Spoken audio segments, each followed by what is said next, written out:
At the beginning of the story, we are taken to Xingye County. At the county, we are shown a pavilion in the Young family manor. We see an elf taking a look at a baby's body. When he was done looking at the boy's body, his father asked him to tell him how the boy is. The elf revealed to the man that it will be hard for his son to live past 20 years old due to his constitution. This man is the patriarch of the Young family. His name is Young Damyung. Damyung asked the elf if his son was given a punishment by the heavens. He explained to him that his son caused his mother's death due to his birth. The elf was annoyed to hear this. He could not believe that Damyung was saying this to a physician like him. He asked the patriarch to tell him why he would say such a thing to his son who is going to die early. Damyung glared at his child when he heard this. He watched him as he played alone. According to the elf, the boy has something similar to the 9 severed meridians. The elf had never seen anyone with their Baihui acupoint open to such an extreme. Damyung asked the elf if the Baihui acupoint is the acupoint on top of the head. The physician told him that he is correct. He explained to the patriarch that a person will die if their Baihui acupoint is too open. Most people call this the deity ascension. Damyung reminded the elf that deity ascension is something very powerful Taoists do when they depart for the heavenly realm. The physician was surprised to hear this. He asked the patriarch if he truly believes in such nonsense. He placed his hand on his head and asked the man if he has heard about absolute martial masters using the upper meridians of their heads. The masters are actually using the Baihui acupoint. According to the elf, the so-called deity ascension is when someone gets too drunk on the energy of the great nature that came from the heavens and earth and dies because they cannot withstand it. Damyung stood up after he heard this. He turned to the elf and told him that he was correct about his son receiving a punishment from the heavens. The physician was shocked to hear this. He asked the man to tell him why he would call himself a father. The patriarch told the elf that it is now time for him to leave. He assured him that the chief steward will give him his pay. The elf told the man that he does not need the pay. He stood up and left the pavilion out of anger. As he walked away, the elf wondered how our protagonist's life could have been different if he was born in a different place. If the boy was born in the demonic cult, he could have become the heavenly demon. If he had grown up in the Shaolin Temple, he would have been able to use the 72 elite training methods of the temple 2 times over. Unfortunately for the boy, he was born as a hated child in this place. The physician believed that the boy will die in the countryside at a young age with no way of surviving. The only chance this baby has is for him to achieve enlightenment on his own. Decades later, we see a group of people having a family meeting at the Young Manor. Damyung stood up and told everyone that his deceased father founded their clan. According to him, his father was a disciple of the Zhongnan sect. His name is Xianjiamja. Damyung told the people that he has dedicated his life to the revival of their clan. He explained to them that he could not close down their clan because if they become famous throughout the world, he will inherit the ultimate technique of the Zhongnan sect. The patriarch told his family that he is very happy that one of his sons followed in his father's footsteps and managed to join the Zhongnan sect. With a smile on their faces, the other family members congratulated their brother on his achievement. The eldest child told his brother that he is quite incredible to be able to join the sect. Damyung asked his children to raise their cups with him. While everyone was enjoying themselves, the eldest sibling noticed that someone was missing. He turned to his father and told him that Yinshin is not there. Damyung's expression became serious when he heard this. He revealed to his son that he asked Yinshin to stay on the training ground. The man was shocked to hear this. Damyung told his son that it is better for our boy to not be there on such a joyous occasion. He told him that Yinshin would bring them bad luck.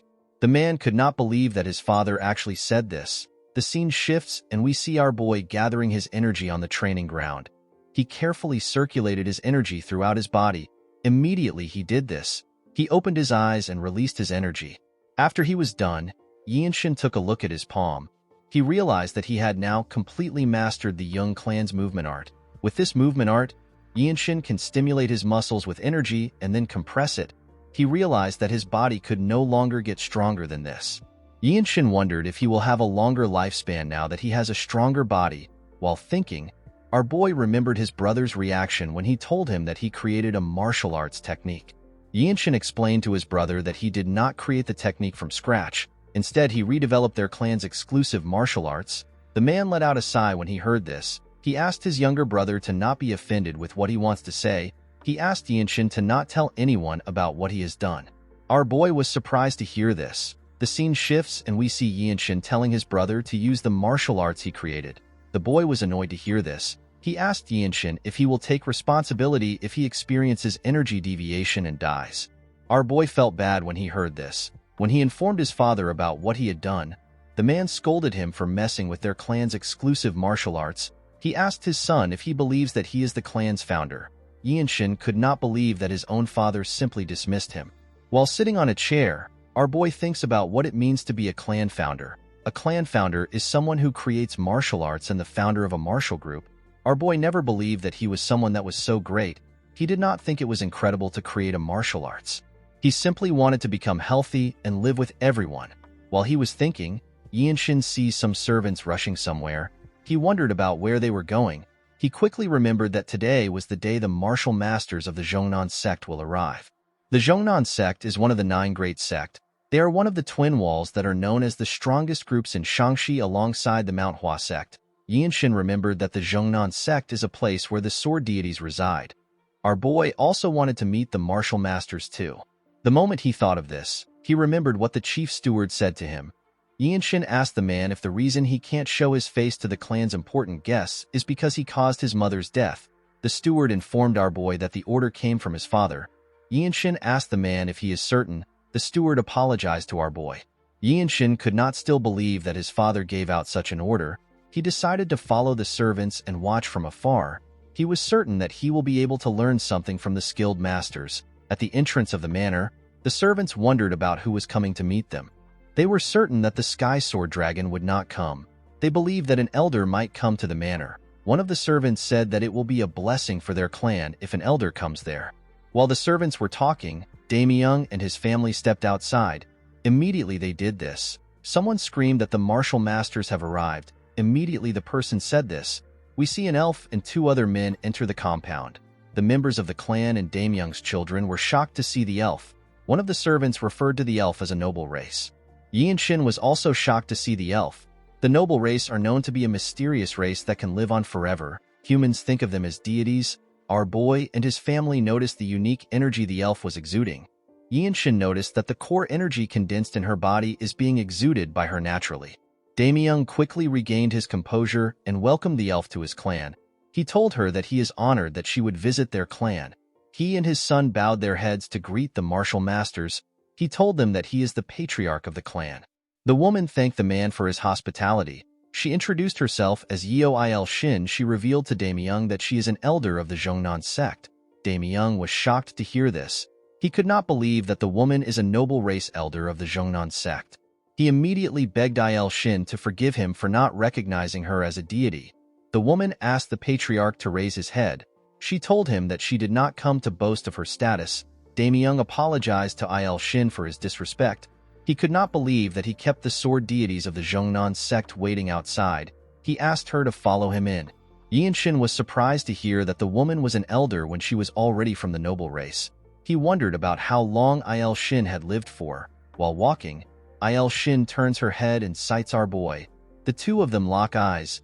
Yinshin immediately bowed his head when he saw this. Damyung noticed that the woman was looking at his son. He told her that Yinshin is his 3rd son. Our boy turned around and walked away after he saw the woman. The elf told Damyung that his son's eyes are bright.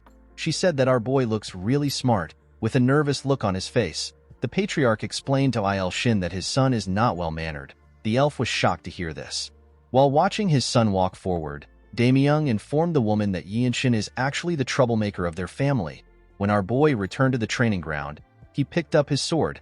Yinshin had gained a new perspective after seeing the energies of the martial masters. Our boy was actually stuck after he was done practicing the young clan's movement art. He was wondering about what he should train in next. He opened his sword and carefully inspected it. He decided to try training his sword. The scene shifts and we are taken to the room of the martial masters. The other 2 masters told the elder that the place is better than they expected. They explained to the elf that the Tyrant Sword Tribe will definitely want a place that has this much earth energy. Il Shin told the men that they are right. She told them that they need to think of a way to counterattack. Unfortunately, the plan will result in the sacrifice of the clan. The taller man asked the elder if they cannot just attack and destroy their enemies before they cross the wall. The elder took a sip of her tea. She believed that the idea was not bad. She explained to the man that the 13 skies are the most problematic bunch. She asked the men to never let their guards down and to keep their sword auras sharp. While thinking, Il Shin noticed that she kept thinking about Yinshin. She was certain that Yinshin stood out from everyone. She found our boy to be a strange child. At night, we see Yinshin meditating and circulating his energy. Our boy noticed something strange. He noticed that his Baihui acupoint was quite opened. Although he wasn't able to meditate for a year because he was busy training his body with the Young Clan's movement art, the amount of energy that went through his head has gotten even greater. Yinshin realized that he has less than 5 years before he loses consciousness. If this happens, our boy will end up dying. Yinshin quickly opened his eyes. He could not believe that he had only 5 years left to live. Our boy was scared to see this. He stepped out of his room and looked at the moon in the sky. He could not believe that he was not able to change his fate even after he learnt the Young Clan's movement art. While thinking, Yinshin sensed something. He quickly turned to the side. He could sense an ominous energy coming from the main building. Our boy quickly grabbed his sword and ran to the building. As he got closer, Yinshin became certain that something was wrong. The scent of blood got stronger the closer he got to the building. The building was also too quiet. While running, Yinshin saw a portal at the entrance of the building. Our boy quickly ran through the portal. He realized that someone set a trap formation. When he arrived into the main building, Yinshin saw something shocking. He saw the dead bodies of the servants and the guards lying on the ground. Our boy could not believe that he just noticed that something was happening in the manor. He realized that this might have happened because of the trap formation. While looking around, Yinshin realized that everyone on the ground was part of his clan. He wondered if the culprit possessed an overwhelming martial prowess.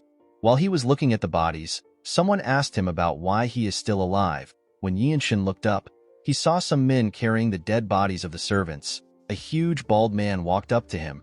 With a scary look on his face, the man told our boy that he should have hidden if he managed to survive. One of the man's colleagues asked him to send Yinshin to the afterlife. Yinshin glared at the man when he heard this. The bald man asked our boy to not blame him. He told him that he is simply following orders.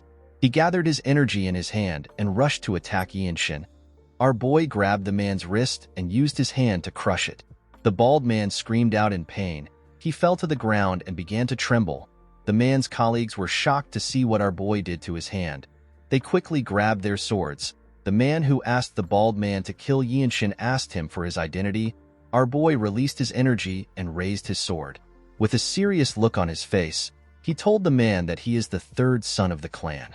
The moment Yinshin stepped forward, the bald man stood up. He called our boy a bastard. He gathered his energy and got ready to attack. Before he could take a step, Yinshin used his sword to cut off his head at a crazy speed. The bald man did not know what happened. All he knew was that he could no longer clearly see our boy. Yinshin rushed to attack the other men. The men were startled when they saw this. Our boy got close to them and used a technique known as scripture origin ability to cut off the head of the man closest to him. Before the other man next to him could react, Yinshin tore his body apart. The other two men were terrified to see our boy coming towards them. Before they could even attack, Yinshin cut off the wrist of one of the men and beheaded the other man. Immediately he did this. He turned around and stabbed the man whose wrist he cut in the chest. The man screamed out in pain. Yinshin was annoyed to see this. He pulled out his sword from the man's body. Our boy watched the men as they fell in front of him. He let out a sigh. This was his first time using his delightful sword. Fortunately, Yinshin was able to understand how it works. While he was looking at his sword, someone commended him on his sword art. Our boy quickly turned to the side. He saw another group of mysterious men. A man wearing a headband tells Yinshin that the idiots lost because they let their guard down. Although the man said this, he was actually surprised by how good our boy was. He never expected someone so young to be so skilled. He asked Yinshin if he has trained in the delightful sword his whole life. Our boy asked the man if he is from the Blood Flame cult. The man revealed to him that the men on the ground are the ones from the cult. He explained to him that they are from the Tyrant Sword tribe. Yinshin was surprised to hear this. He could not believe that the Tyrant Sword tribe and the Blood Flame cult were in the same place. The 13 Skies are said to be the most cruel and powerful group in the Murim. Yinshin could not believe that the Tyrant Sword tribe and the Blood Flame cult, which are both part of the 13 Skies, were in his manor. He asked the man to tell him the type of business that their two groups have with the manor. The man told our boy that it is not his business. Yinshin smiled when he heard this. Due to the fact that the man was answering his question instead of attacking him, our boy asked the man if he knows about him. The man was surprised to hear this. He did not understand what Yinshin was talking about. Our boy realized that the man did not understand the question. He decided to simplify the question. He asked the man if he knows that his family is part of the Desolate Fortress, which is the best branch sect in the Murim. He told the man that it will be a pain for him if he kills him, even if he is part of the Tyrant Sword tribe. The moment he said this, someone destroys a huge wall next to them. A person was sent flying from the other side of the wall. The person crashed on the ground. Yinshin was shocked to see the person. He was certain that this man is one of the Zhongnan sect's martial masters. The man spat out some blood when he tried to stand up. Immediately the man did this. Another person was sent flying into our boy's part of the manor. This person turns out to be Il Shin. The elder landed on the ground and used her sword to hold herself. Yinshin could not believe what he was seeing. He knew that the elder is known as the deity of the sword, and yet she was struggling against someone. Our boy wondered about who Il Shin was fighting. Immediately he thought of this. Yinshin sensed something horrifying. The elder raised her head up when she sensed it too. A man flew into the yard. Our boy wondered about who he was looking at. This man had a black robe, black hair, and a golden sword. He was exuding an ominous aura. The man turned his head and glared at Yinshin. Our boy immediately took a stance when he looked into the man's eyes. His head felt light just from the simple eye contact. The man with the headband moved close to the mysterious man and went on his knees. He referred to him as tribe leader. Yinshin was surprised to hear this. The other men also went on their knees. Our boy could not believe that he was looking at the Tyrant Sword tribe leader, the man who reigns over the Tyrant Sword tribe, which is part of the unorthodox 13 skies. The man is a harbinger of disasters in the Jianghu. Yinshin could not comprehend why a man who is equal to the patriarch of one of the 9 great sect would be in a place like this. Our boy looked around. He noticed that Il Shin and the other man were injured. Yinshin realized that everyone there is dead. Our boy took a deep breath. He decided to test himself before he dies. He gathered his energy and rushed to attack. The man in a headband was shocked to see this. He immediately grabbed his sword. Before the man could attack, Yinshin stabbed him in the chest. Il Shin was surprised to see this. Our boy let go of the man and asked the tribe leader if he can even kill him after what he has done. The other tribe members were annoyed to hear this. They quickly pulled out their swords. The tribe leader asked the men to stop. The tribe members were shocked to hear this. The tribe leader told Yinshin that his spirit is better than everyone's spirit combined. The elder was surprised to hear this. His subordinates were shocked to hear this. They did not understand what was happening. The tribe leader told our boy that he will let him live. With a confident look on his face, Yinshin told the man that he simply can't kill him. He took out his sword from the body and pointed it at the tribe leader. He revealed to him that he is the only grandson of the former Divine Sword Squad leader of the Desolate Fortress. Il Shin was shocked to hear this. She was certain that the Divine Sword is the best in the Desolate Fortress. According to the tribe leader, the Desolate Fortress was created by the imperial family in order to prevent any conspiracy by the Murim forces. The man believed that it won't be a good idea to be involved with such a group. The tribe leader explained to Yinshin that he is not letting him live for this reason. He revealed to our boy that he likes him. He explained to him that his temperament and spirit are things that a powerful martial artist needs in the Jianghu. Our boy simply glared at the man. The tribe leader revealed to Yinshin that he would have taken him in as a disciple if he wasn't related to the Desolate Fortress. Everyone was shocked to hear this. The man raised his sword and pushed it into the ground. He told Yinshin that he will give him one day to leave the place. He told our boy and the elder that he does not permit any clan or sects to step foot on the land. After saying this, he turned around and walked forward. The members of the tribe put their sword away and followed their leader. Before leaving the building, the leader informed Yinshin that he will always be open to have a duel with him. He asked him to come find him when he is ready to get revenge. Yinshin glared at the man when he heard this. After saying this, the leader left the building. Our boy kept the image of the leader in his head. He etched it into his mind. In the next scene, we see Yinshin staring at his father's body. He saw his father coughing. He told the man that he is right next to him. Damyung reached out his hand and touched his son. With a shaky tone in his voice, he asked Yinshin to tell him why he is so strong. Our boy explained to his father that he used the Young clan's movement art which he created. Damyung was shocked to hear this. He could not believe that his son created a martial art. He remembered when Yinshin told him that he created a martial art using their clan's technique. At this time, Damyung turned around and asked his son to repeat what he said. With a look of anger on his face, the man asked our boy to tell him what gave him the right to mess with their clan's exclusive martial arts. The patriarch asked our boy if he is referring to the martial arts he told him about. He referred to the martial arts as the sacred art created by their clan. With tears in his eyes, Damyung told his son that he was too stupid and ignorant. He could not believe that his third son improved their clan's martial arts. The patriarch told Yinshin that he has the qualities of a founder. The man could not believe that someone as skilled as Yinshin was his son. The moment he thought of this, he lost consciousness. Our boy held his father's hand tightly. The second son called out to his father. Our boy stood up and turned to the chief steward. He asked him to tell him how Haya is doing. The man assured Yinshin that his niece is safe. He told him that the girl is simply sleeping because her acupoint has been blocked. According to the steward, Haya's acupoint was blocked to knock her out, and then she was hidden so that the killers wouldn't find her. Our boy called out to his elder brother. He asked him to raise Haya in the Zhongnan sect. He explained to him that the little girl has an exceptional affinity with the 5 elements. He assured him that the sect will take her in. The boy asked Yinshin about what he is going to do. Our boy told his elder brother that he will look after himself. The moment he said this, Il-shin comes to look for him. Yinshin asked the woman if she is already leaving. The elder explained to our boy that she needs to report the situation to the Zhongnan sect now that the tyrant sword tribe leader has gotten involved. Il-shin asked Yinshin if he is going to the desolate fortress to meet his mother's family. With a sad look in his eyes, our boy told the elder that she is correct. He revealed to her that he does not have anywhere else he can go to become stronger. Upon hearing this, Il-shin offered to bring Yinshin to the Zhongnan mountain. Our boy thanked the woman for giving him an offer. He told her that he is quite honored. Il-shin revealed to Yinshin that she plans to recommend him as the sect leader's disciple. Our boy and the other 2 men were shocked to hear this. The elder assured Yinshin that it is possible for someone like him. Yinshin knew that the direct disciple of the Zhongnan sect would be able to learn the absolute sacred art. The best part is that the Zhongnan sect leader is one of the few martial artists that is among the top 10 swordsmen in the world. Even though our boy knew this fact, he still declined the offer.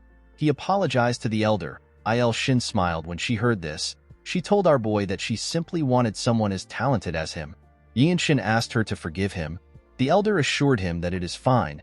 She told him that the doors of their sect will always be open for him. The moment he heard this, our boy told the woman that he has a question. Il-shin asked him to share his questions. Yinshin explained to her that he is aware that she is one of the older people among the noble race. With a serious look on his face, our boy asked the woman if she knows a way to get the fruit of the world tree. Il-shin was shocked to hear this. The fruit of the world tree is protected by the desolate fortress leader whom the emperor has acknowledged as the king and a peer. It is said to give eternal life and youth to those who eat it. It is a treasure from the heavens. Yinshin believes that he will be able to add to his short lifespan if he eats this fruit. Il-shin revealed to our boy that she has not lived half of her own lifespan, so she does not have any authority over the world tree. According to the elder, the desolate fortress leader is able to give the fruit to other people. Yinshin told the elder that he has to go to the desolate fortress. Il-shin explained to our boy that the item is not easy to get. She told him that the item is sacred even among the noble races. Yinshin explained to her that he does not know any other way to save himself. He told Il-shin that he will have to become the Divine Sword Squad leader and achieve great feats. The elder bowed her head and assured our boy that she will cheer him on from afar. After saying this, she turned around and told Yinshin that she needs to leave to take the updates to the sect. She referred to the tall man as Cliff Swordsman and the short man as Neutral Spirit Fist. She told our boy that the men will stay to clean up the place. The men put their hand together and accepted the order. After saying this, she left. The scene shifts and we see our boy and his family leaving their manor. Yinshin thanked the 2 men for their help. With a sad look on his face, the Neutral Spirit Fist asked our boy to not thank them. He told him that they also played a big part in the tragedy. Before Yinshin left, his elder brother called out to him. While holding Haya, the man told his little brother that an apology is not enough to console him for everything that has happened to him within the clan. He promised Yinshin that he will be a better older brother the next time they meet. He asked our boy to survive at all cost. Yinshin revealed to his brother that he is not talented. He told him that he has to train like his life depends on it. The man assured our boy that he will do his best. Haya raised her head up to see our boy. She referred to him as uncle. Yinshin asked his elder brother to protect their niece. He turned to the steward and asked him about what he plans to do now. The steward revealed to Yinshin that there are smaller branches of their family all over Nanyang. He told him that he will look after the remaining assets since the bloodline of the family is still alive. Our boy told the man that he is heading to the desolate fortress. He told him that he hopes they can meet from time to time. Yinshin was certain that the chief steward will be of help since he knows martial arts. Before leaving, our boy asked the steward to live a comfortable life. He asked the man to take care of himself. The steward was surprised to hear this. After saying this, Yinshin walked forward. The steward watched as our boy walked away. He could not believe that Yinshin asked him to leave a comfortable life. The man realized that no other descendant of the Jung clan has ever said this to him after he was taken in by the previous patriarch. The man bowed his head at Yinshin. In the next scene, we are taken to Xiangyang. It was a beautiful and vibrant city. Yinshin went into a bar and followed an attendant to the top floor. He placed his bag on the table and looked at the city from the top floor. He was relieved to see that he had finally arrived. While he was looking around, he hears some people talk about how amazing the desolate fortress is. A chubby man tells his friends that people all over the Central Plains gather there with big dreams because of the desolate fortress. According to the man, the owner of the bar told him that he is out of liquor. The man's friend told him that it is really chaotic in restaurants these days. This is because the martial artists who came to take the entrance test are always drunk. Yinshin was shocked to hear that there is an entrance test in the desolate fortress. The moment he thought of this, someone asked him if he is also there to take the entrance test. Our boy quickly raised his head up when he heard this. He saw a martial artist in front of him. The boy's name is Hien Wenchang. Yinshin asked the boy to tell him why he is here. Wenchang apologized to Yinshin for rushing into things. He told him that he was simply fascinated to see a challenger that is younger than him. He introduced himself to our boy and told him that he came from Shaanxi. He called the place a really far place. Our boy also introduced himself to Wenchang. He told him that he is from Xingye County. Wenchang was surprised to hear this. He could not believe that our boy came from somewhere nearby. He told Yinshin that his journey must have been easy. He revealed to our boy that he had to fight the Green Forest bandits and swim against the pirates of the Pirates' Fortress. He told Yinshin that the water martial arts of the pirates was really vicious. Yinshin also faced some bandits when he was traveling. However, our boy easily cut them down. He told Wenchang that his journey was quite easy. The boy looked around to see if there is anyone close to him. He moved close to our boy and told him that they can become friends and share any information about the test with each other. Yinshin asked Wenchang if there is really a test. The boy was shocked to hear this. He raised his voice and told our boy that the test is known as the Desolate Fortress Trial. According to Wenchang, the Desolate Fortress is quite different from the usual martial arts group. Just as those who want to become government officials need to be well-versed in martial arts and literature, there is a test just for joining the Desolate Fortress. Yinshin asked the boy if that is why many people are gathered here. Wenchang explained to our boy that it does not matter if he has any foundations. The moment he joins the organization, opportunities and teachings will be provided to him. Due to this, every martial artist comes to try their luck. There are countless people who have learnt various martial arts just to pass the test. The Desolate Fortress is the strongest martial arts group in the world. It is also a place of martial arts that causes everyone's hearts to race. Most people would say that if you want to take on the world with just one weapon, you need to go to the Desolate Fortress, since the imperial family that rules over the Central Plains would make their move in order to control the martial arts groups. All the elixirs and advanced martial arts gathered from all over the world are waiting in the fortress. Wenchang explained to Yinshin that some people believe that the great sects with traditions are better than the Desolate Fortress. With a smile on his face, the boy said that these people do not know what they are saying. He said that martial arts groups created by commoners can never be stronger than the Desolate Fortress. Our boy took a sip of his drink and told the boy that he understands. Wenchang revealed to Yinshin that most people are not able to pass the test in one try. Yinshin simply told the boy that he understands. Wenchang explained to him that the people that usually pass are the next generation leaders of reputable martial arts clans that are rising in the world and trying to gain fame. With a smile on his face, Wenchang asked our boy if he will take the test with him tomorrow. Without making a single reaction, Yinshin told the boy that he accepts his offer. Wenchang became nervous when he heard this. He did not understand why our boy would not even react to what he has been saying. Wenchang told Yinshin that he is quite easygoing. As he continued talking, our boy stopped listening. Yinshin was happy to hear that he can join the group as long as he can pass the test. He did not want to ask his mother's family for help because he did not know where they live or what they look like. The next day, we see Yinshin and Wenchang walking into the fortress to take their test. The participants were given a tag containing a number. Our boy was given number 13. After accepting his tag, Yinshin looked around. He was in a ring with other participants and 2 examiners. According to Wenchang, the participants will pass the exam if the supervisor accepts their plaque. However, if he tells you to return it to the reception, you will fail.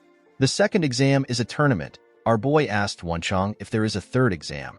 The boy told Yinshin that the third exam is an interview with the Lord of the Desolate Fortress. Yinshin was shocked to hear this. He asked his friend if he is certain. There are several martial artists who come to Xiangyang just for this chance. To have a conversation with an absolute master like the Lord is an incredible opportunity. This martial artist hoped to receive some kind of profound understanding. Yinshin told the boy that he understands. Immediately he said this. The supervisor announced that the first exam is about swift sword arts. According to him, the participants are to demonstrate one swing with the fastest technique they have. The supervisor will watch and judge the technique by himself. Wenchang raised his hand and offered to go first. The supervisor accepted his request. The idiot actually volunteered because he was nervous. Yinshin believed that the test was simple since they simply needed to show a fast sword technique to pass. Wenchang took off his robe. The moment he placed his hand on his sword, Yinshin and the people watching the event took a close look at him. Yinshin noticed that Wenchang had a well-polished spirit. He could tell that the boy is strong. He was even stronger than some of the bandits our boy saw on his way here. Wenchang took a stance and released his energy. He took a deep breath and swung his sword. The audience were shocked to see the boy's demonstration. One of them said that the boy feels different. He said that he only saw an apparition. Wenchang stared at the supervisor in fear of his response. The man told him that his technique was not bad. He asked Wenchang to give him his plaque. The boy was happy to hear this. He thanked the man. The supervisor asked the next examinee to step forward. Wenchang walked past Yinshin and wished him good luck. Our boy put himself together and walked forward. The audience were surprised to see this. They never expected such a young kid to actually be an examinee. One of them said that Yinshin has a lot of guts. Wenchang smiled when he heard this. Another man said that Yinshin must be from another province, and he is trying to use this opportunity to show his swordsmanship in front of a martial artist of the Desolate Fortress. This is because a single piece of advice is precious. Yinshin took a stance and placed his hand on his sword. He nodded at the man to tell him that he is ready. The supervisor nodded back at him. He asked Yinshin to begin. The moment he said this, Yinshin took out his sword. No one knew when he swung his sword. All they could feel was the wind pressure. The supervisor was shocked to see this. Every single person in that place was shocked. They did not know what they just experienced. Wenchang's mouth was left open. He did not expect such a young boy to be this skilled. The audience did not even know when our boy swung his sword. As he watched Yinshin put his sword back into his sheath, the supervisor said that the future of the Desolate Fortress has arrived. Everyone was shocked to hear this. The man asked Yinshin to hand over his plaque. He took a careful look at our boy's number. He asked him to be on his way. Yinshin bowed his head and turned around.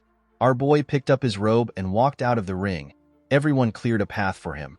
Wenchang moved close to Yinshin and asked him if he is the son of a famous family. Our boy asked him if this will change anything. He reminded Wenchang that all that matters in the Desolate Fortress is your martial arts, talent, and effort. Wenchang was surprised to hear this. He asked Yinshin if he really plans to finish the Desolate Fortress trial.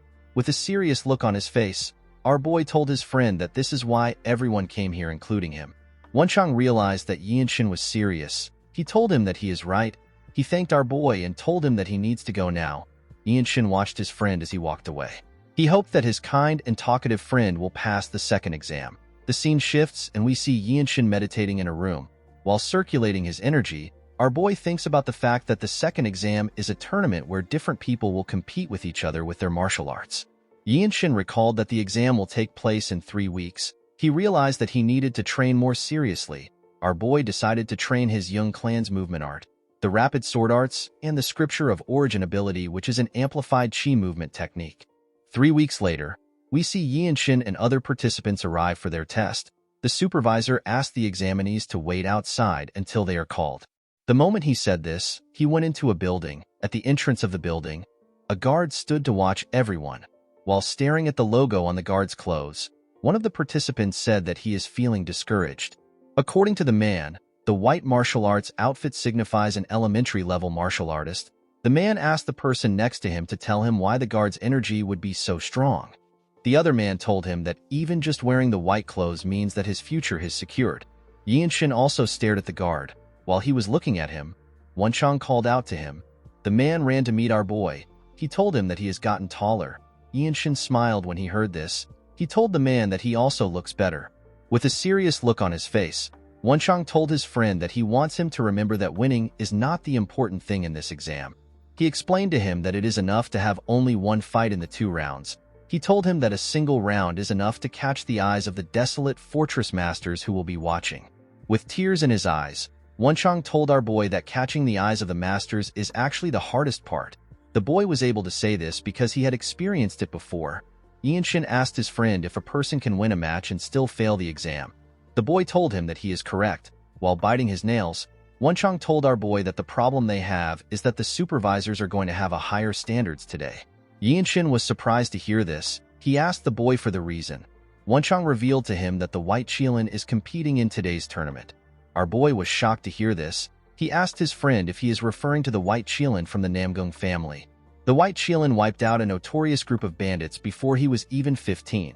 He also beheaded the Shrouded Assassin, a sword master of the unorthodox faction. According to Wenchang, there are rumors that the White Qilin defeated all the up and rising fighters at the 8 Great Family Dragon and Phoenix tournament when he was 18.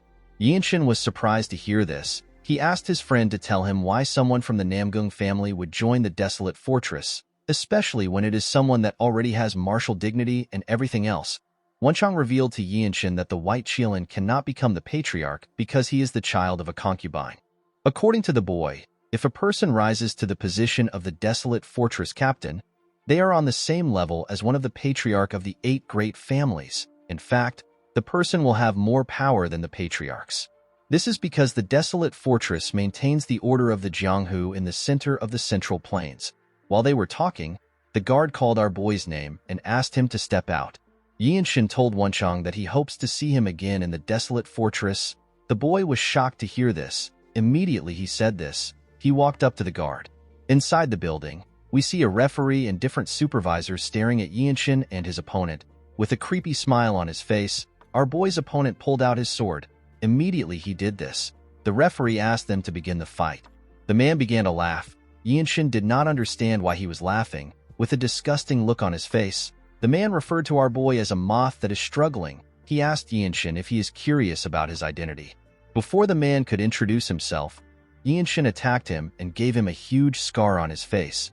Our boy attacked the idiot with his sword sheath, and yet he managed to knock him out. The man was dragged away after Yinshin knocked him out. A young man smiled when he saw how our boy defeated the man. He stepped out and told Yinshin that he will be his next opponent. Our boy turned around to see the handsome young man with light blue hair. The supervisors from different squads were excited to see the fight. Among the supervisors, we see 2 men wearing blue clothes. The man with black hair told his colleague that he is curious to see who will take the handsome man. He told him that the squad leaders will fight over the handsome man. His colleague told him that the man is stronger than them. He said that he does not expect anything less from a Namgung. Yinshin was shocked to hear this. He immediately realized that he was looking at the White Qilin whose true name is Namgung Washin. The supervisors wondered if they were going to witness the Boundless Heaven technique today. Our boy was able to tell that the White Qilin is about 5 years older than him. Although the man was strong, Yinshin did not believe that he was at a level which he could not reach. Thanks to his family's martial arts, our boy was more physically fit than Washin. However, he was below him in other aspects. Washin bowed his head and introduced himself to Yinshin. He told our boy that he mainly trained in the Boundless Heaven martial arts and the Infinite Steps. Immediately he said this, he drew out his sword. Yinshin bowed his head and revealed the martial arts he uses to Washin. The man noticed something strange. He asked Yinshin if he is not going to use his sword. The moment he said this, our boy grabbed his sword and took a stance. The White Qilin smiled when he saw this. He released his energy and covered his sword with it. The main essence of the technique which Yinshin has been practicing is unpredictability. Our boy will give his opponent an unexpected main attack in the midst of an unpredictable rhythm. Yinshin believed that he will be able to make the White Qilin let his guard down if his technique works. All the supervisors focused their attention on Hua Xin. The referee asked our boy and Hua Xin to begin the duel. Immediately he said this. Yinshin attacked the white Qilin. Unfortunately for him, Hua Xin was able to block the attack and his sword got broken. Hua Xin was shocked to see our boy's attack. He never expected it to be so fast. All the supervisors could not understand what they just saw. Although they expected Hua Xin to win, they had never expected to see such a scary, delightful sword. The two men in blue were more shocked than the other supervisors. Hua Xin took a look at his sword. He turned to Yinshin and told him that he lost. Our boy was surprised to hear this. Everyone else was also surprised to hear this. The two men did not seem surprised to hear the result. In fact, they were more shocked by our boy's delightful sword. The man with blonde hair noticed that Yinshin was 5 years younger than the white Qilin. He realized that our boy could not yet use true energy with his techniques. The blonde man said that he is scared of how powerful Yinshin will become in future. The referee walked up to our boy. He pointed in another direction and told him that there is another garden in the north side. He asked Yinshin to wait at the garden. Our boy bowed his head and told the white Qilin that he will love to duel with him another time. Hua Xin said that he was also about to propose the same thing. With a smile on his face, the man told Yinshin that he is looking forward to their next duel. After hearing this, Yinshin moved to the next garden. Inside the garden, he saw some warriors already waiting there. The martial artists were surprised to see that someone as young as Yinshin passed the tournament. They believed that the white Qilin would have been the next to step into the garden. As he walked forward, Yinshin thought about his fight with the white Qilin. Our boy knew that he had no chance of winning the fight if it was dragged on. This is why he used the most extreme form of delightful sword as soon as the duel began. However, because Hua Xin had imbued his sword with his true energy, our boy's sword broke. Yinshin believed that it was a failure on his end for rashly using delightful sword.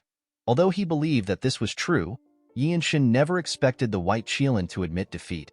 He realized that this is how a noble of a renowned family behaves. Our boy remembered how surprised the two men were when they realized that he could not use true energy with his techniques.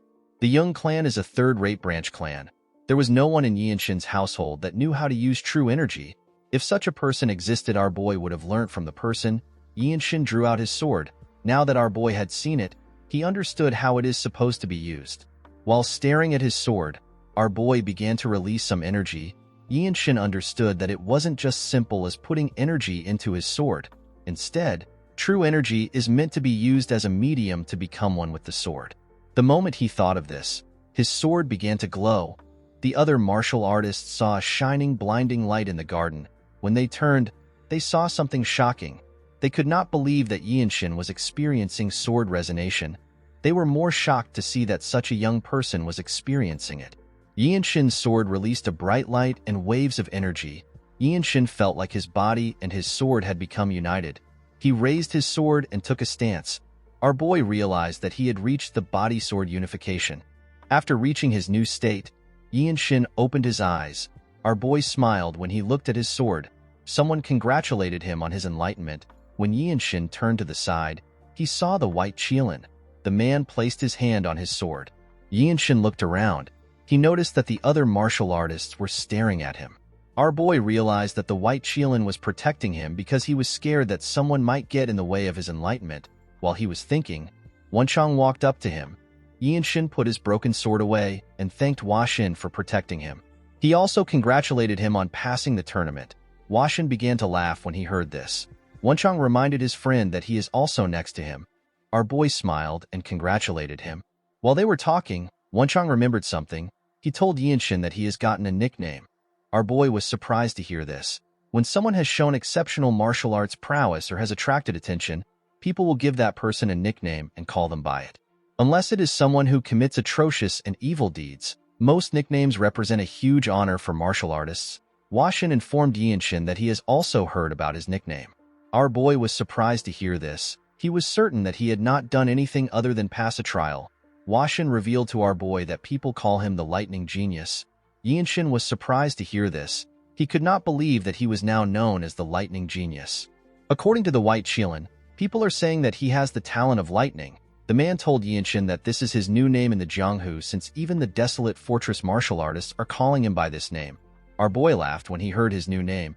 He asked the two men if they are certain that people are not just trying to mock him because he is a little fast with his sword. Washin smiled when he heard this. He could not believe that Yinshin thought that he was a little fast. He asked our boy to tell him what he will call someone like him who had a hard time blocking his attack. Our boy looked up to the sky.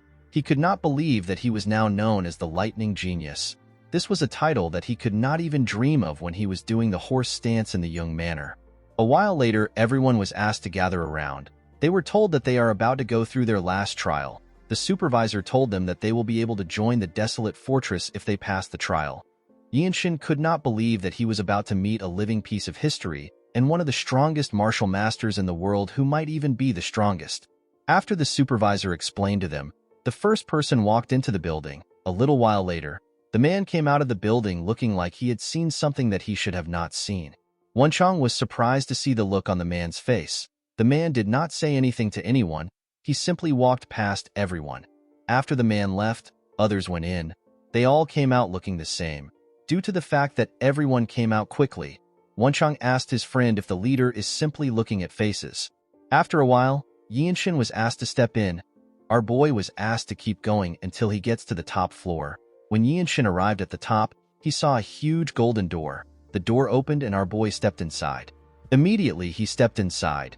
Yinshin noticed that there were some vines tied to a pillar. When he looked up, our boy saw someone sitting on a throne that was surrounded by trees. The person that sat on the throne was a woman who is a member of the noble race. This elf is the leader of the desolate fortress. Yinshin greeted the elf and introduced himself to her. She turned her head to see our boy. Yinshin was surprised to see the elven woman. The leader was a beautiful elven woman with green hair and green eyes. The leader told our boy that he is part of a certain bloodline. With a serious look on his face, Yinshin asked the leader about the bloodline she speaks of. Our boy wondered if the leader knew about his mother's family. The elf glared at Yinshin. She could tell that our boy already knew what she was talking about. She told him that he is quite bold. Upon hearing this, Yinshin admitted to her that he is the grandson of the former Divine Sword Squad leader. The leader revealed to our boy that his grandfather is about to join the Elder Council. She told him that he is a very obstinate man. While looking at Yinshin, the elf told our boy that he has an injury. Yinshin was surprised to hear this. He told her that she does not need to concern herself with it. He assured her that they are nothing but trivial issues. The elf explained to our boy that the issues are not trivial. She told him that he simply covered the wound with his trained body. She told him that he has only lived for 15 years. She apologized to Yinshin for commenting on his issue. She told him that an outsider like herself should not be getting involved in such things. The leader smiled and stood up from her chair. She told Yinshin that she likes him. She explained to him that she finds it interesting that he doesn't bow to anyone even though he came here because he has something he wants. Yinshin was surprised to hear this. He did not know how the leader was able to find out that he wants something. He wondered if she has found out that his Baihui acupoint is abnormally wide open. Yinshin decided to ask her his question. He asked the leader if he will live if he eats the fruit of the world tree. The woman told our boy that it is possible for him to get what he wants. Yinshin asked the leader if he can actually get it. The elf explained to him that it depends on what he does. Yinshin was relieved to hear this. He told her that this is enough for him. He thanked the leader for her response. The moment he bowed his head, our boy remembered something. He asked the leader if he is now a martial artist of the desolate fortress. The elf smiled when she heard this. She told our boy that he is. She told him that he can leave now. She referred to him as the next Divine Sword Squad leader. Yinshin was surprised to hear this. As he walked back downstairs, our boy remembered her words. He wondered if the leader was trying to tease him or if she really sees potential in him. Yinshin realized that the leader might also be telling him that he will be able to get the fruit of the world tree if he becomes the next Divine Sword Squad leader. The scene shifts and we see Yinshin, Wenchang, the White Qilin, and another man. These four were the only people that managed to pass the test. The four of them were being escorted by a staff. While walking, the man asked the group if they know the kind of work that the desolate fortress does. With a confident smile on his face, Wenchang told the man that the desolate fortress stops martial masters from overthrowing the imperial family. The man told Wenchang that he is partly correct. He explained to him that this is actually one of the major things that they do. He revealed to him that they have something else they also take care of. He told him that they prevent a certain size of conflict from happening in the Murim. The group was surprised to hear this. According to the staff, no one knows what would happen when a fight breaks out in the Murim. The man revealed to them that a blood storm swept across the central plains on the day that rumors that the heavenly demon's grave was discovered. Things would have been fine if the fight was between those who coveted manuals of ultimate martial arts or elixirs. Unfortunately, the martial artists did not care. They committed heinous crimes against commoners and other martial artists. The man told them that they will not recognize the Murim after they witness this hellish sight. Wenchang was annoyed to hear this. He recalled the incident which the man was talking about as the disaster of the heavenly demon's grave. The staff told the group that it has been 17 years since the incident took place. He explained to them that the unorthodox sects and the demonic faction are not the only problems they have. All orthodox groups, including the 9 great sects and the 8 great clans, are also a problem. The man told them that the people will suffer if they allow these powers to do as they wish. In other words, if there is unrest among the people and taxes are not paid on time, the reign of the empire will have problems. The staff explained to them that this is the reason why the imperial family provides them with huge amounts of money, elixirs, manuals, and martial masters. The man stopped walking and turned around. With a serious look on his face, he told them that their job is to sever the heads of any martial artist that disrupts the lives of normal people.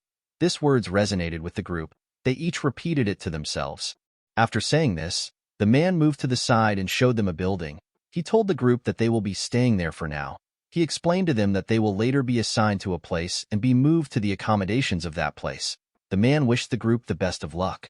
In the next scene, we see our boy on his bed. Yinshin realized that he had now spent a week in this place. He never expected it to take so much time for him to be assigned to a place. While our boy was thinking, someone knocks on his door and asks him if he can enter. Yinshin asked the person to step in. The person turns out to be Wenchang. The boy seemed to be happy. Yinshin asked him to tell him what happened. Wenchang revealed to our boy that the place they are going has been decided. He told him that they are going to the Radiant Demon Squad, which is a combat squad. Our boy was surprised to hear this. Wenchang sat on his bed and asked him if he has heard about the rumors. Yinshin asked him to share the rumors with him. According to the boy, the 17 combat squad captains under the Divine Sword Squad fought each other in order to take in new warriors. Yinshin was surprised to hear this. He remembered that the combat squad captains are the martial masters that represent the desolate fortress. He asked his friend if the captains really sparred with each other. Wenchang revealed to him that they fought in order to recruit the White Qilin and the Lightning Genius. The next day, we are taken to the arena of the Radiant Demon Squad. We see our boy and Wenchang wearing their brand new uniform. Wenchang seemed to be in love with his clothes. Next to the arena were other squad members wearing the same uniforms as them. Some of them also wore a blue uniform. In front of the two boys was the captain of the Radiant Demon Squad. His name is Ma Jin. The man wore a black uniform. Yinshin had heard that Ma Jin is the strongest among the captains. After seeing him with his own eyes, our boy was able to tell that it was true. Ma Jin moved close to them. With a terrifying look on his face, he called our boy the Lightning Genius. Yinshin answered to the man's call. Ma Jin continued to glare at our boy. However, Yinshin did not falter. He simply looked at his captain. Ma Jin smiled when he saw this. He commended our boy for having a backbone. He told him that people like him do not die easily. According to the captain, the combat squad under the Divine Sword Squad is basically like one of the sects in the Central Plains. He told the boys that they will both learn the martial arts of the Radiant Squad and execute missions. He pointed his hand to the back and told them that the people behind him are their seniors. Wenchang raised his hand and told the captain that he has a question. The captain asked him to speak. Wenchang thanked him for allowing him to ask a question. The boy asked Ma Jin if learning the martial arts of the Radiant Demon Squad means that everyone will be sharing their martial arts with each other. The captain assured the boy that the martial arts they learned belongs to them. He told him that only the Radiant Squad martial arts will be taught. Wenchang was relieved to hear this. He was excited to learn the famous Radiant Demon arts. Ma Jin told the boy that he needs to work hard at learning the martial arts if he wants to survive. Yinshin remembered that he had heard about the Radiant Demon arts. The Radiant Demon Squad is one of the more famous squads amongst the 17 squads. This is because they were able to fight the Plum Blossom Swordsmen. These are the 24 elite swordsmen of the Manhwa sect. The Radiant Demon Squad fought this people without any casualties. This incident gave more credibility to the gossip mongers, saying that the desolate fortress is the strongest in the world. The captain explained to the boys that although the desolate fortress is affiliated with the imperial family, it is not treason for a martial artist of a desolate fortress to be attacked. He told them that this is the reason why they must learn whatever they can in the squad and continue to grow stronger. Yinshin asked the man to tell him why it is not treason for them to be attacked by other martial artists. The captain explained to him that there are eccentric people in the Murim. A lot of these people have lost their minds because they learned demonic arts. Some martial artists are exceptionally skilled in mobility arts, and they could mess with government officials before escaping to the high mountains and deep valleys. This is why the dignity of the imperial family isn't applied to them since they are not government workers. Instead, they actually have to fight martial artists. The captain told the boys that they will die if they do not become stronger. He turned around and pointed at a squad member. He told Yinshin that the guy who got slashed by the Namgung's strongest swordsman will be able to give him a better explanation. With a smile on his face, the guy in a blue uniform said that the King-style sword arts was actually quite scary. Our boy remembered that the King-style sword arts is known to be one of the strongest style of swordsmanship in the world. It is a supreme martial art only learned by the main descendants of the Namgung clan. Ma Jian was annoyed to see the guy sitting on the ground. The man was scared to see the look on his captain's face. He quickly stood up. Yinshin remembered that the Namgung's strongest swordsman is said to be the strongest swordsman in China. He could not believe that his senior came back alive after fighting someone so strong. The man told our boy that he wants to start with him. He said that he wanted to see Yinshin's swift sword art, which is said to be exceptional. Yinshin moved to the side and placed his hand on his sword. Everyone was surprised to see this. They were surprised to see the amount of energy Yinshin was exuding. The man smiled when he saw this. He took out his sword. He took a stance and introduced himself as Cheng Myung. He told our boy that he was born and raised in Xiangyang. Our boy also took a stance and introduced himself. Myung told him that he has never heard of his town. Myung explained to Yinshin that anyone can feel wind being produced even if it is by a 10-year-old that is using a tri-sword technique. This is how you can find out how a person swings their sword while fighting. Our boy did not understand what the man was saying. The man pointed at our boy and told him that he must be quite talented for him to have reached this point at such a young age. While releasing his energy through his sword, Myung asked Yinshin to show him his talent. He asked him to show him how talented he is with his sword. Our boy accepted this challenge. Immediately he did this. He raised his sword. The other members were shocked to see the energy Yinshin was exuding. They realized that he had sword resonance. Even the captain was shocked to see this. While his sword was glowing and vibrating, Yinshin glared at Myung. He put all his focus on his senior. Yinshin could feel his senior's breathing with his energy detection. After staring at him for a while, our boy found his opportunity. He quickly rushed to attack him. The moment he got close to him, he took out his sword and used his swift sword arts to attack Myung. To Yinshin's surprise, Myung managed to block his attack when his sword was about to damage him. He did not know when his senior raised his sword. Our boy stepped back and stood his ground. He remembered that he was fighting a man that fought against the strongest swordsman of the Namgung clan. He realized that he should have expected this. Yinshin immediately rushed to attack Myung. The senior raised his sword and swung it at our boy. Yinshin dodged the attack by going low. He quickly turned around and swung his sword at Myung. Unfortunately for him, his senior managed to block his attack. Although the senior seemed to be surprised that our boy attacked him this way. While Yinshin was struggling, Myung disappeared in front of him. Our boy was shocked to see this. He immediately realized that Myung was going to appear soon. As he expected, the senior appeared behind him. He swung his sword at our boy. Yinshin managed to dodge the attack by bending his head. The moment he did this, he turned around and swung his sword at his senior's head. Myung managed to dodge the attack by jumping. Unfortunately for him, his headband got cut off. It turns out that Myung is a member of the noble race. He used his energy to land on the floor. He quickly stood up from the floor. Everyone was shocked to see what our boy did. The captain and Wunchong could not believe their eyes. While breathing heavily, Myung glared at Yinshin. Our boy finally understood why Myung was so skilled. He believed that it was expected for a noble race to be skilled. Yinshin took a stance. He decided to use the origin ability, which is also known as the limit releasing technique, on his sword. While he was thinking, he noticed that everyone had a weird look on their faces. He did not understand why everyone was making such weird faces. Even Myung was surprised. Our boy placed his sword down and asked his senior to tell him what he thinks of him. The man was surprised to hear this. Yinshin told his senior that he knows he went easy on him. He asked Myung to be honest with him. Myung did not know how to react to this. He asked Yinshin to tell him how old he is. Our boy was annoyed to hear this question. He revealed to his senior that he is 15 years old. He asked him if his age is important. He reminded him that their enemies won't go easy on them because of their age. He told Myung that their skills are the most important things right now. Our boy believed that age is a useless thing since he already has a short lifespan to begin with. Myung was shocked to hear our boy's age. Everyone else was also shocked to hear this. They could not believe that a 15-year-old boy would be so skilled. One of the seniors in a blue uniform said that this is completely abnormal. He said that Yinshin might be a mistake from the heavens. He revealed to his peers that he has been to the Dragon Phoenix Summit a few times, but he has never seen anything like Yinshin. He told them that it is impossible for anyone to be this skilled even if they learn the instinct honing arts from birth. Another person in a white uniform said that he was the most talented person in his city. Of course, his talent was nothing compared to our boy's. When Yinshin looked around, he noticed that Wonchong was extremely shocked by what he saw. Ma Jin seemed to be more curious than shocked. Myung laughed and put his sword away. Our boy could not still understand what was happening. In the next scene, we see the seniors laughing when they heard someone scream. It turns out that the captain had punched Wonchong with his hand, which he had covered with his energy. The poor boy was struggling to breathe.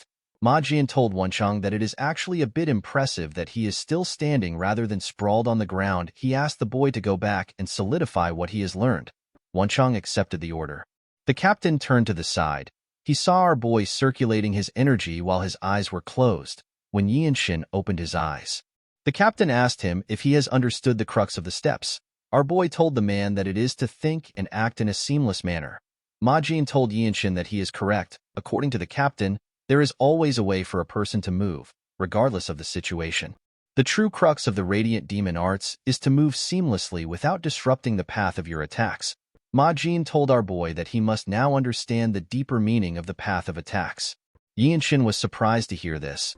The captain realized that it will be much better and faster if he shows it to Yinshin.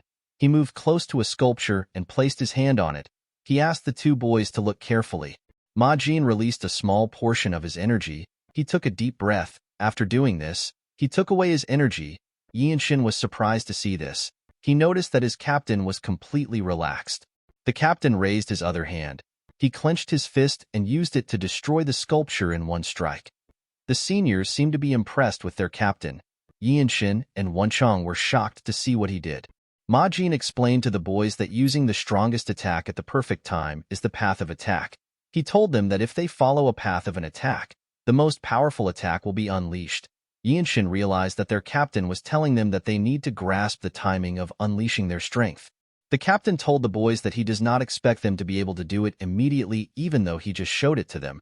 He told them that it is not something a person can master after just seeing it once. He revealed to them that this is a technique that they have to learn throughout their lives. Yinshin was surprised to hear this. He asked his captain if he is certain. His captain's words did not make sense to him because he felt like he could do it right now. Our boy decided to try it out. He walked past his captain. Ma Jin was surprised to see this. He wondered if Yinshin was actually going to try it out. Our boy stood in front of another sculpture. He remembered that the essence of core energy is the great nature. He believed that it would be sufficient for him to follow the lead of nature. Yinshin raised his sword. He entered the state of body-sword unification. He relaxed himself and opened his eyes. He carefully looked at the sculpture. He saw the sculpture in a shiny blue form. While looking at the sculpture, our boy saw a bright light shining in the middle of it.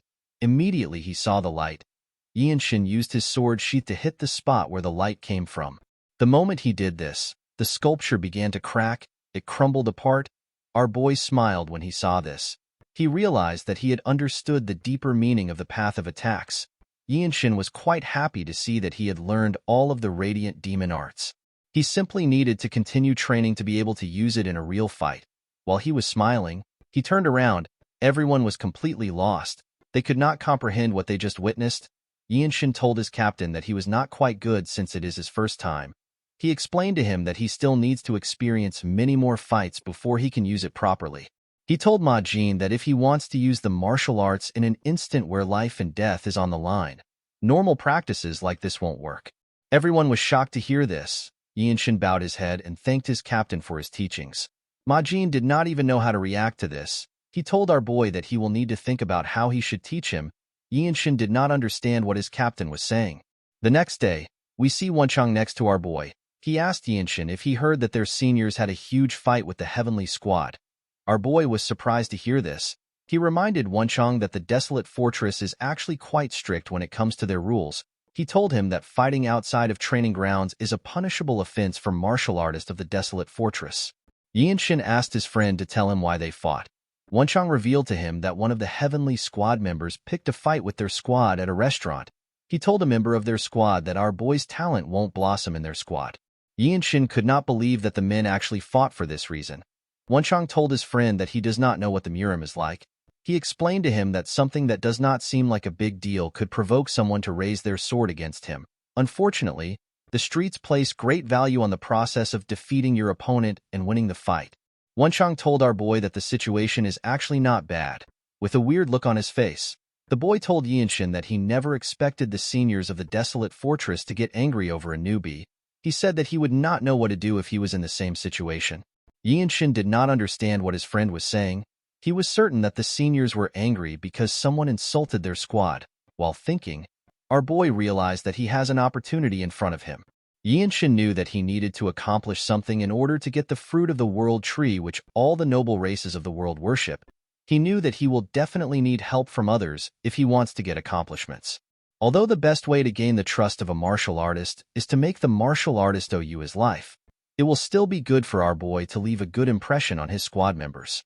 Yinshin stood up. He told his friend that he is correct.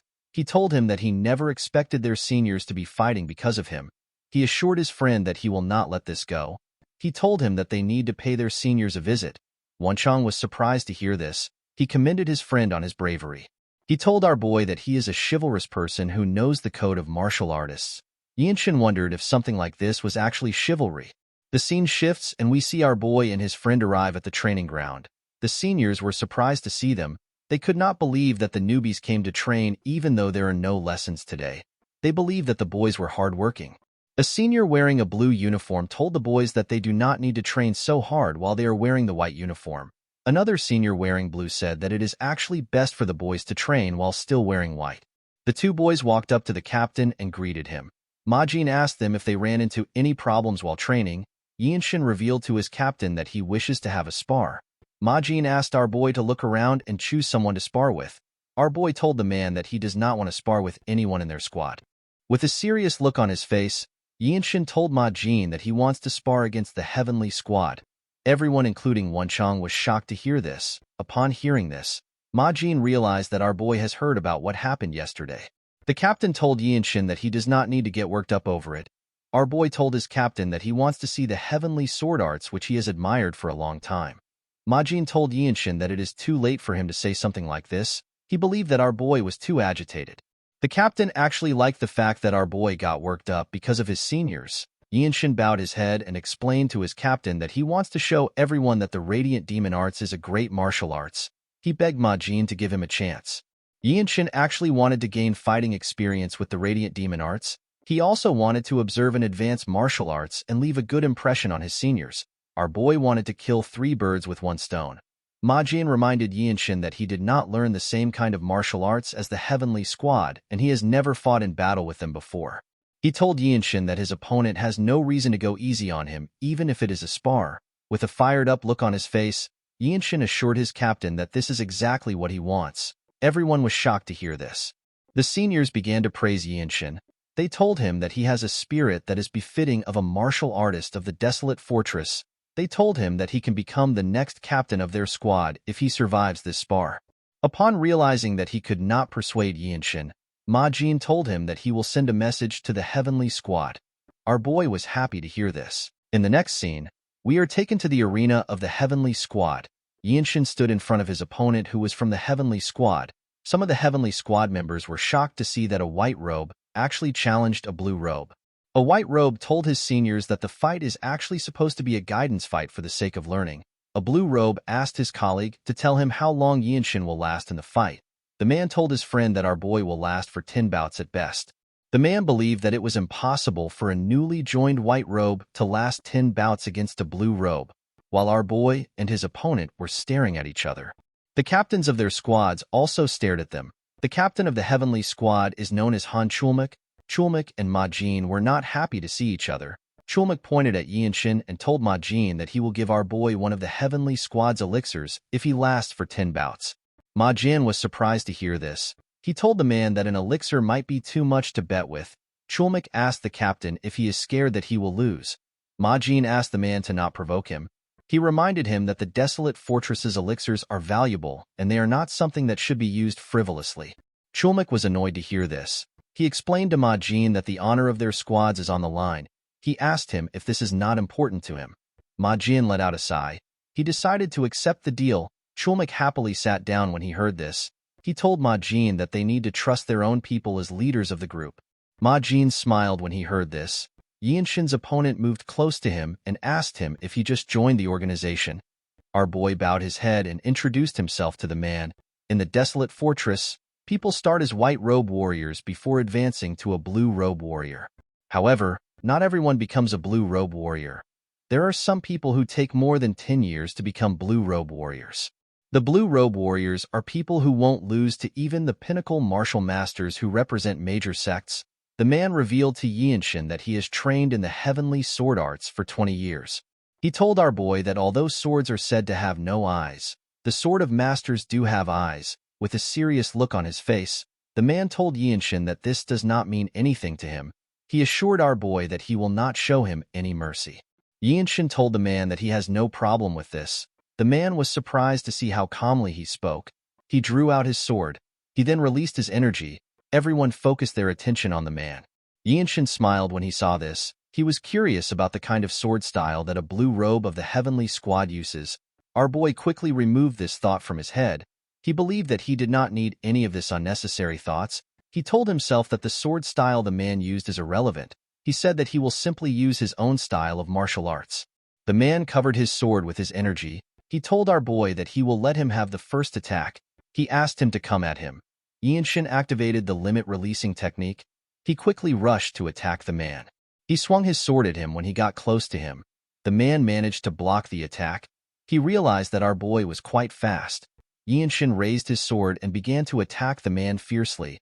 The man could only block our boy's attacks. The captain of the heavenly squad and his squad members could not comprehend what they were seeing.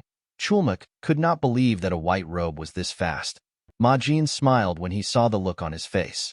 He knew that anyone would be shocked to see this level of skill from such a young boy. Although he knew that Yinshin is skilled, Ma Jin knew that it will be impossible for our boy to win if he doesn't make use of this opportunity. While fiercely attacking him, Yinshin moved closer to the man. The man was startled when he saw this. Before he could react, our boy continued his rain of attacks. The man could barely keep up with the attacks. Yinshin realized that he has gotten stronger after entering the desolate fortress. His body was now on a different level. It was trained with the Jung clan's movement art and the principles of martial arts. Our boy carefully moved to the side. The more inclined the sword trajectory is, the more back muscles it uses. When taking a step forward and turning with core energy, a rotational force is created. With this rotational force and his well-trained body, Yinshin used his sword to land a heavy hit on the man from the side. Everyone was shocked to see this. Before the man could regain his stance, Yinshin moved closer to him. He used the rotational force to knock the man's weapon out of his hand. Our boy could not believe that he had learned a new move. Yinshin put his sword to the man's neck. The man realized that he had lost. Our boy took a deep breath and glared at the man. The heavenly squad members could not comprehend what they just saw. Chulmak was quite annoyed. Ma Jin was happy to see the look on his face. The referee announced that our boy won the fight. The Radiant Demon Squad began to cheer when they heard this. While the man was doing his best to fix his hand, Yinshin put his sword into his sheath. Our boy knew that he was lucky. He only won because he had an overwhelming momentum due to the fact that he took the man by surprise. Our boy was certain that the results would definitely be different if he fought the man again. Yinshin bowed his head and thanked the man for giving him the opportunity to observe such a high-level swordsmanship. The man smiled when he heard this. He turned around and went to pick up his sword. He revealed to Yinshin that he was surprised by his sword trajectory and his rotational force. He told our boy that he possesses a martial prowess that is beyond his years. He explained to Yinshin that he has an incredible talent for swords. The man now understood why our boy is called the Lightning Genius. He could not believe that Yinshin actually possessed a martial prowess that is unfathomable even though he is so young. He told our boy that he is envious that the Radiant Squad found a treasure. The other people in the arena could not still believe their eyes. Ma Jin stretched out his hand to Chulmak. The man was annoyed to see this. Yinshin decided to name his new technique as the Energy Accumulation Discharge. While he was looking around, his captain walked up to him. With a smile on his face, Ma Jin threw a box to our boy. When he opened the box, he was shocked to see what was inside. Ma Jin told our boy that he is holding an elixir of the Heavenly Squad. The elixir was a small golden pill. He revealed to Yinshin that the elixir now belongs to him. The scene shifts and we see members of the Radiant Squad surround a particular building. At the entrance of the building, we see the noble race man and a woman looking around. This woman is known as the Zen Demon Sword. Her name is Beck Mirio. Mirio told the man that Yinshin is a monster. She never expected him to defeat a skilled swordsman like Gukikwan, someone who is a blue robe of the Heavenly Squad. Mirio revealed to her colleague that our boy is actually quite hardworking, humble, and polite. She told him that Yinshin is also good at seeing through martial arts. The man explained to her that they have never seen someone as talented as Yinshin. According to Mirio, when she uses a technique while sparring, our boy is somehow able to apply the same principle in a different posture. The way he executes the technique is even more precise than normal. Mirio revealed to her colleague that she would hate to use exclusive martial arts in front of Yinshin. She explained to him that our boy has some sort of innate talent for reinterpreting martial arts. The man agreed with his colleague. He told her that it is as if our boy learned the martial arts a long time ago. He believed that Yinshin is a true monster. The scene shifts and we are taken inside the building. We see Yinshin on the floor and Ma Jin next to him. The captain told our boy that he does not know the amount of energy he will be able to draw out of the elixir. People usually absorb about 60 to 70% of the elixir, but depending on the situation, it could be lesser than that. Ma Jin explained to our boy that he will damage his energy core or blood vessels if he acts recklessly because he feels like he is absorbing less. He asked him to not be too obsessed with absorbing it. Our boy assured him that he understood. According to the captain, the way to consume an elixir is to allow it flow into your core energy and to circulate that energy endlessly until it has completely melted. Ma Jin assured our boy that he will step in and help if his energy circulation becomes unstable. He asked him not to get surprised and to act accordingly. After hearing this, Yinshin put the elixir into his mouth and swallowed it. The moment he did this, he closed his eyes. Yinshin could feel his energy increasing immediately. The elixir entered his body. A bright golden light shined from our boy's chest. Yinshin began to gather energy around him. The moment he did this, Mirio and her colleague turned around. They could feel his energy. They realized that our boy had started to absorb the elixir. Mirio wondered about how strong Yinshin will become after he absorbs the elixir. The elixir shined like the sun in our boy's body. Yinshin carefully circulated its energy around his body. Ma Jin was surprised to see what was happening. He was certain that this was Yinshin's first time absorbing an elixir. He did not understand why the circulation of his energy was extremely natural. The captain could tell that there was no need for him to help our boy. After circulating his energy for a while, the energy around him dissipated. He opened his eyes and looked at his hands. He felt the new energy in his body. With a nervous look on his face, the captain congratulated Yinshin. He told him that he has completely absorbed the elixir. While looking at his hand, our boy revealed to his captain that his new core energy is quite strong. Ma Jin never expected him to completely absorb the elixir. He was more surprised by the fact that our boy did this without his help. While looking at his body, our boy sensed something. Now that Yinshin had more energy, he could detect the presences that he was not able to detect before. He realized that his seniors have surrounded the building. He wondered if they were protecting him because he is completely vulnerable while he is absorbing the elixir. Our boy turned to his captain and revealed to him that he was being protected while he absorbed the elixir. With a serious look on his face, Yinshin asked his captain to tell him why everyone is being nice to him. Ma Jin smiled when he heard this. He revealed to him that they are not taking special care of him. He assured him that this is done for everyone in the Radiant Demon Squad. He explained to Yinshin that things like this become natural once you risk your life a few times in the Jianghu. He reminded our boy that it is better for their squad if he becomes stronger. At night, we see Yinshin meditating in his room. Our boy realized that the amount of energy he had before cannot be compared to what he has now. Yinshin decided to go to the training ground. He wanted to see how much stronger his martial arts had become.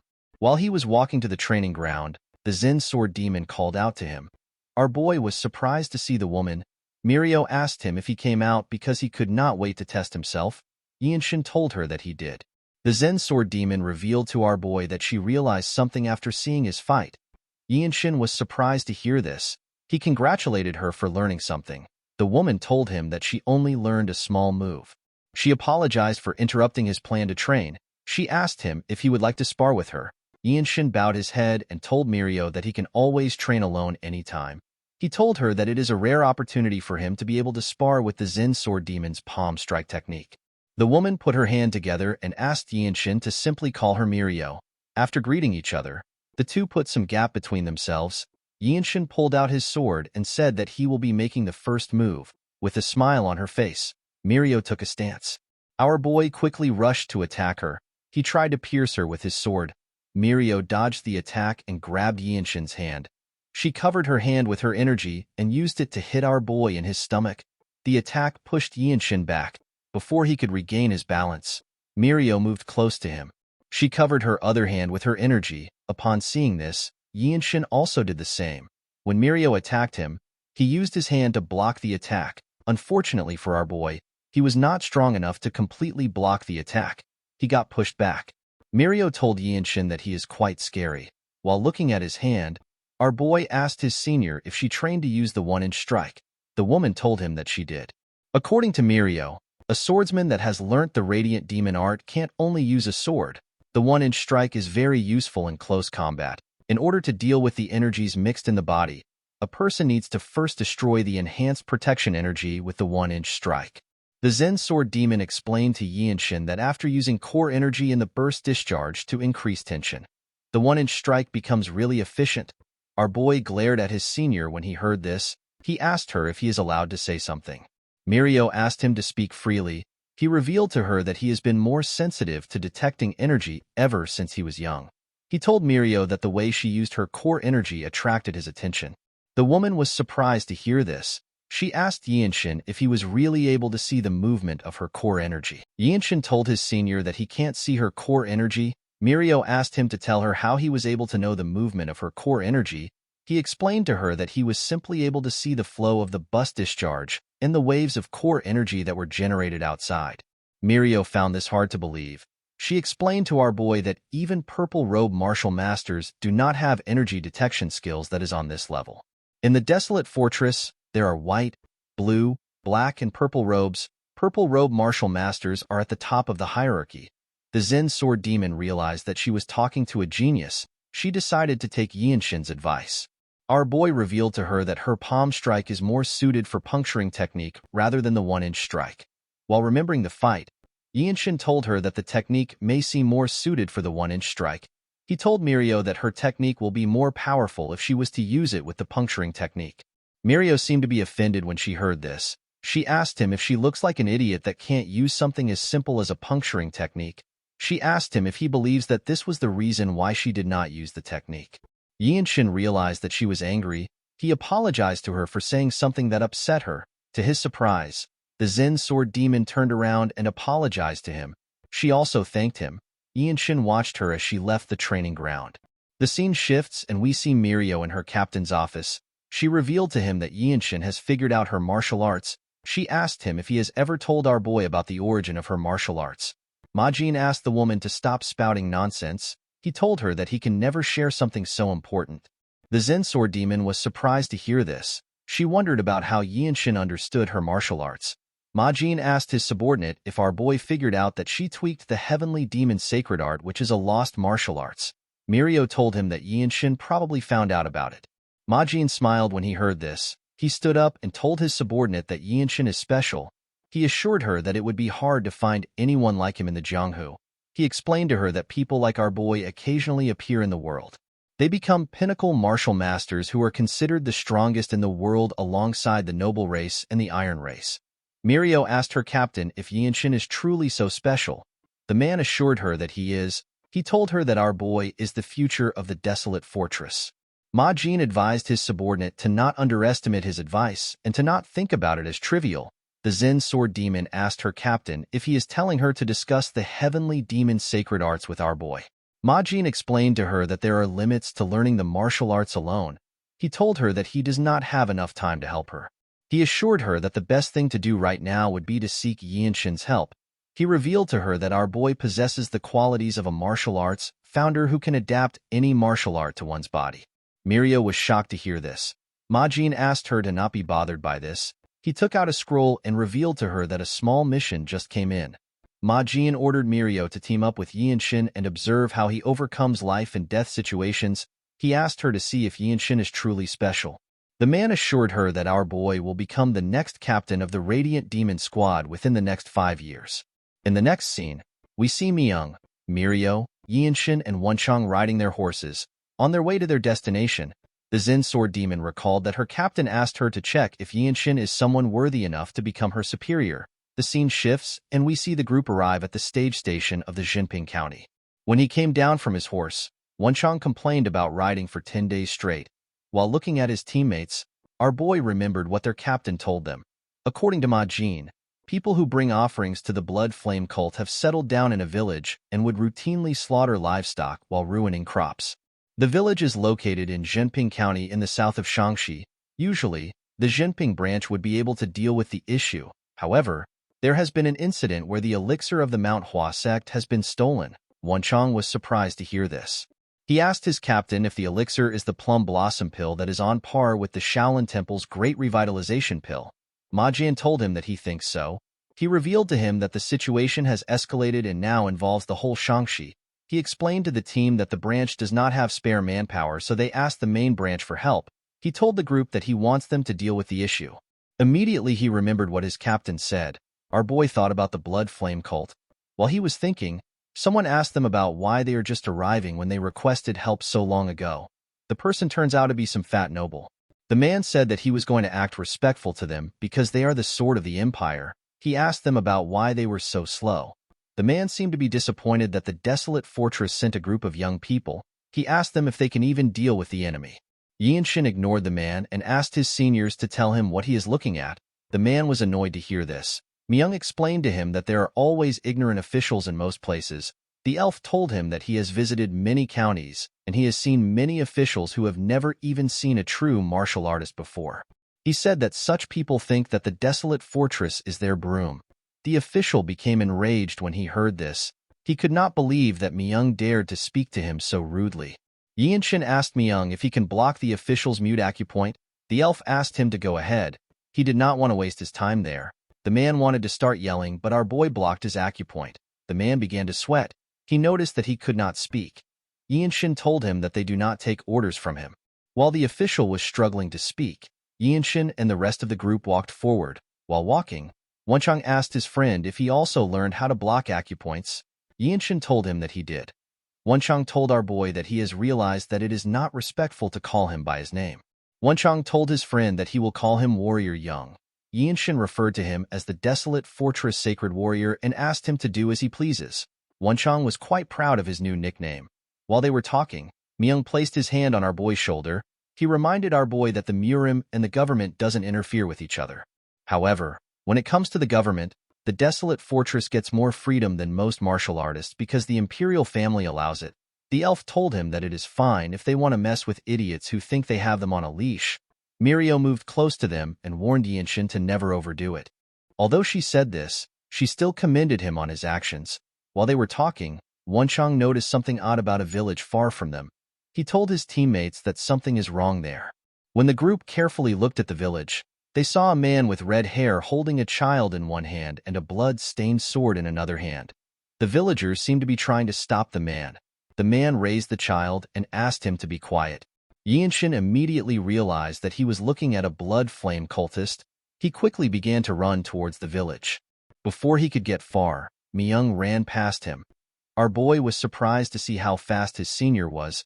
He realized that this is the mobility art of the noble race. It is known as grass flutter. Mirio and Wonchang also ran past Yianshin.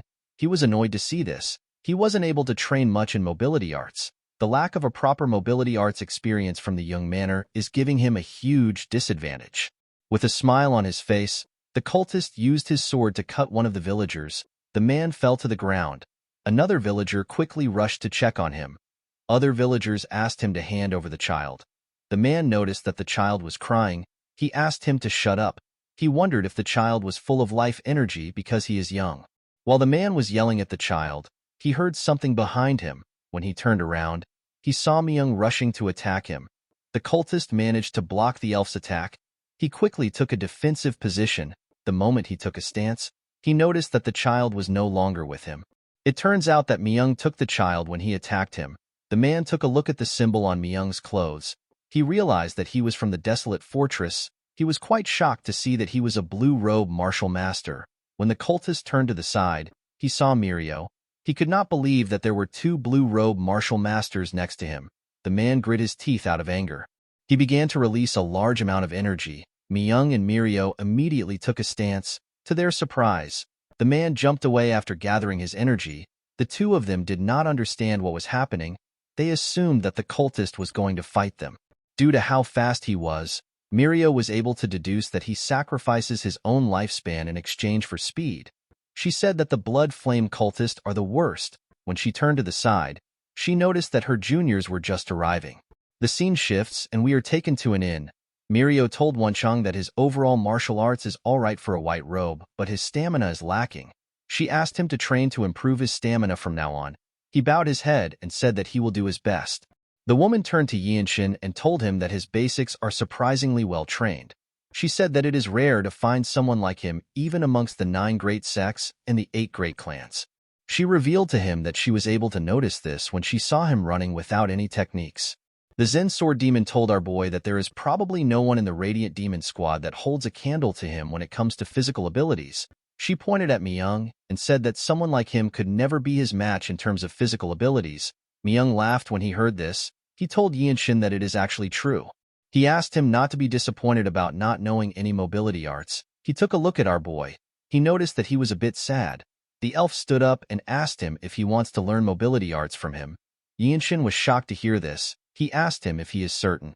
Myung explained to our boy that he cannot teach him the martial arts of his household, even if he wants to teach him mobility arts. He told him that this mobility arts is how the noble race moves. According to Myung, people are not able to use it even if they know how it works. The elf told our boy that he thinks he might have a shot at it. Yinshin could not believe that he can learn how the noble race moves. Myung asked him not to be too happy. He revealed to him that no one in the Radiant Demon Squad was able to learn it. With a nervous look on her face, the Zen Sword Demon told her juniors that Myung has actually taught those in the squad who wanted to learn. However, no one successfully learned it. Myung gathered energy at the tip of his feet. With a smile on his face, the elf explained to him that this mobility art does not rely on anything physical. Yinshin was surprised to see how his senior gathered energy at the tip of his feet. He was certain that there were no sudden movements in his core energy. Myung revealed to him that this is simply how the noble race walks and runs. The elf began to walk on a tree. Yinshin noticed that his footsteps were quite light and he couldn't sense his presence. Our boy could tell that his senior was not using core energy. Instead, it was something similar to core energy that was supporting his body. After looking around, Myung carefully jumped down from the tree. Even when he was coming down, he looked like a leaf falling from a tree. With a smile on his face, Myung asked his junior if he understood the technique. Our boy explained to him that he is thinking of what he can do to use core energy to create wind. He told him that he does not have authority like the noble races. Myung was shocked to hear this. He asked Yinshin if he was able to tell that it is the energy of nature just by watching it once. Our boy asked his senior if this wasn't the reason he showed him the technique. The others did not even know how they were supposed to react to this. Yinshin thanked his senior for providing him with some good ideas. Our boy began to think of ways to recreate this mobility art. Mirio and Myung were shocked to see this. Wonchang realized that this was going to take a lot of time. He turned around and said that he will get them a place to stay. Later in the night, we see Yinshin meditating. He was thinking about the energy of nature. After thinking for a while, Yinshin released some energy. Outside the inn, we see Myung sleeping on a sleeping bag which he attached to the tree. While sleeping, the elf hears someone open the door. When he looked down, he saw our boy. He stepped out and stood in the middle of the place. He looked down and gathered energy at the tip of his feet. Myung was shocked to see our boy using the mobility art of the noble race. In the next scene, we see Wonchang training outside. He seemed to be sad. He could not believe that Yinshin had only been there for a month, and he had already learnt the noble race's mobility art. Myung explained to him that our boy has the qualities of a martial arts founder. He revealed to him that even their captain could not learn the mobility art. He eventually chose to focus on his own mobility art. Mirio remembered what her captain said to her when she heard this. She remembered that Ma Jin asked her to see if Yinshin is qualified to be her superior. While she was thinking, Wenchang asked her if it is alright for them to send our boy out alone. Mirio reminded him that the cultists are people who got scared and hid for a month. She told him that it is simply a reconnaissance mission.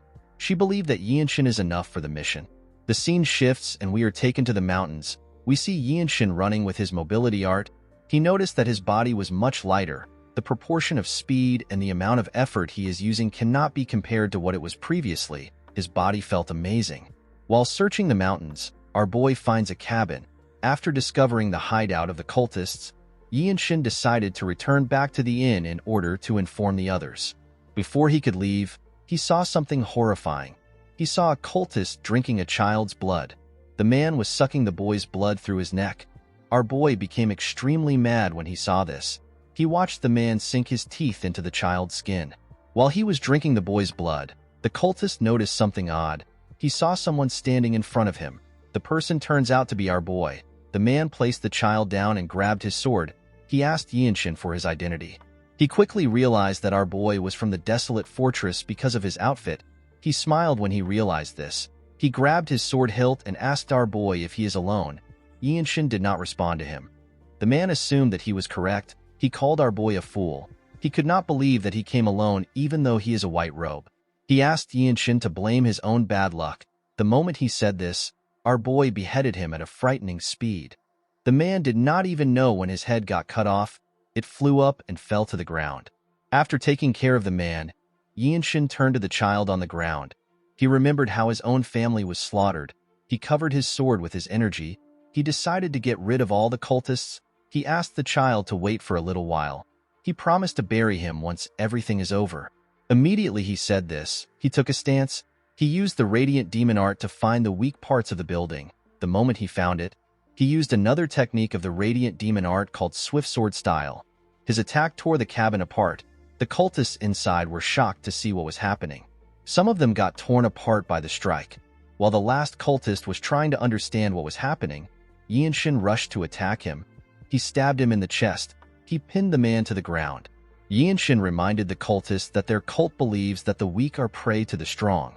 He asked him to tell him how it feels to be killed by someone stronger. He took out his sword after saying this. When he raised his head up, he saw a huge cave. The cave was hidden behind the cabin. Yinshin could feel a lot of energy coming from the cave. He realized that this was not just the hideout of the Blood Flame cultists, it was also the branch of the cult. Before he could enter the cave, he sensed something. He saw more cultists rushing to attack him. The men could not believe that he would attack their branch carelessly. One of them said that he was going to kill him for the blood he spilled. The poor bastards did not know that they were about to fight an overpowered protagonist. Yinshin noticed that the bastard who said he was going to kill him was the cultist they met when they first arrived. The cultist also recognized our boy. He promised to make him pay with his blood. The moment he heard this, Yinshin rushed to attack the men. He went into their midst. He used his sword to attack them at a speed which they could not react to. The cultists did not even know what happened to them. They all got torn apart without any resistance. Our boy watched their blood splash all over the place. Immediately, he took care of the men. A much more sinister energy was released from the cave. Someone said that he never expected a white robe to cause a ruckus in a place like this. Yinshin noticed that a man was coming out of the cave. He could tell that the cultists on the ground do not have such a dreary energy. Our boy was surprised to feel the energy the man was releasing. He could tell that this man was on a completely different level compared to those he had fought so far. This man was quite huge, and he had blood-red eyes. Yinshin had heard that when a part of a person's body returns to what it used to be, it means that the person has reached the level of being able to refine their core energy. Our boy realized that this is the strongest person that is in charge of this place. He is the branch leader. People like him are called Blood Master Swordsmen in the Blood Flame cult. The cultist took out his blade. With a creepy smile on his face, he told Yinshin that he will use his pain to strengthen his blood. Our boy became nervous when he heard this. Blood Master Swordsman is the title given to the Blood Flame cult's branch leaders, to the normal person or to their subordinates. These people are almost like death gods, and there aren't many martial masters who possess the prowess to kill them. Yinshin and the man glared at each other. Our boy covered his sword with his energy. He decided to go all out before the man gets close. Our boy realized that he was able to win in the past because he launched a barrage of attacks before his opponent could respond. He quickly took a stance. The man smiled when he saw this. He told him that the title of the Desolate Fortress has made him too arrogant. Immediately he did this. Yinshin activated the limit-releasing technique. He swung his sword at an incredible speed. The man managed to dodge the attack. He was surprised to see how fast it was. He quickly stepped back. Our boy quickly charged at him. He began to attack him fiercely when he got close to him. The cultist managed to block the attacks. However, it was too fast for him. Our boy was pushing him back. He smiled when he saw how fast Yinshin was. He told him that he is not bad. Our boy could not believe that the man said that he is not bad. He remembered the dead bodies of his family members. He remembered how he felt that day. He grit his teeth out of anger. He reminded himself that he is no longer his old self. He made his attacks much heavier. The man was surprised to feel the weight of his sword. While he was struggling to block it, Yinshin reached out to him and grabbed his hand. He held the hand that the man used to hold his sword. He used his energy to twist the man's entire arm. The cultist screamed out in pain. He became more enraged. He gathered his energy in his other hand and rushed to attack Yinshin. He called him a bastard. Before his hand could touch him, our boy used his sword to cut it off. The man screamed out in pain. While he was screaming, Yinshin decided to use the opportunity. He stabbed him in his chest. The cultist spat out some blood. Yinshin twisted his sword and messed up his inside. The man could not believe that he lost to a mere white robe. With a look of anger on his face, Boy told him that he must have only inflicted pain on others. He told him that he must have never received it before. The moment he said this, he took out his sword. The cultist fell to the ground and released some dreary energy. While breathing heavily, Yinshin looked around. He saw a large hole next to him. He put his sword away and moved close to the hole. He found the bodies of the villagers in this hole. These bodies had been drained of their blood. Yinshin felt sentimental when he looked at their faces. He prayed that they would all go to paradise. At night, we see Yinshin return to the inn. Everyone was shocked to see him. He was covered in blood and he was carrying a child on his back. The group stood up when they saw him. Our boy handed the child to Wonchong. The boy was surprised to see that the child was not dead yet. Mirio could tell that her junior fought. She asked him if he is all right. Yinshin realized that she was confused because of the blood. He assured her that he is fine. He revealed to her that the blood doesn't belong to him. He told her that he discovered the blood flame cult branch. Mirio was glad to hear that he is safe. The moment she thought of this, she realized that our boy said that he found the cultist's branch. She and the other members asked him if he is serious. Yinshin revealed to them that they were 8 red-haired cultists. The blood flame cultist that caused trouble in the county was there. He was with a strong cultist that had red and black hair. Mirio and Myung were shocked to hear this. The Zen sword demon told him that the cultist with red and black hair is a blood master swordsman. She realized that our boy truly found the branch of the cult. She could not believe that there was a branch of the blood flame cult that has planted its roots there and is feeding off the people in the county. Myung picked up his sword. He explained to them that the blood flame cult is a target of the desolate fortress that needs to be destroyed.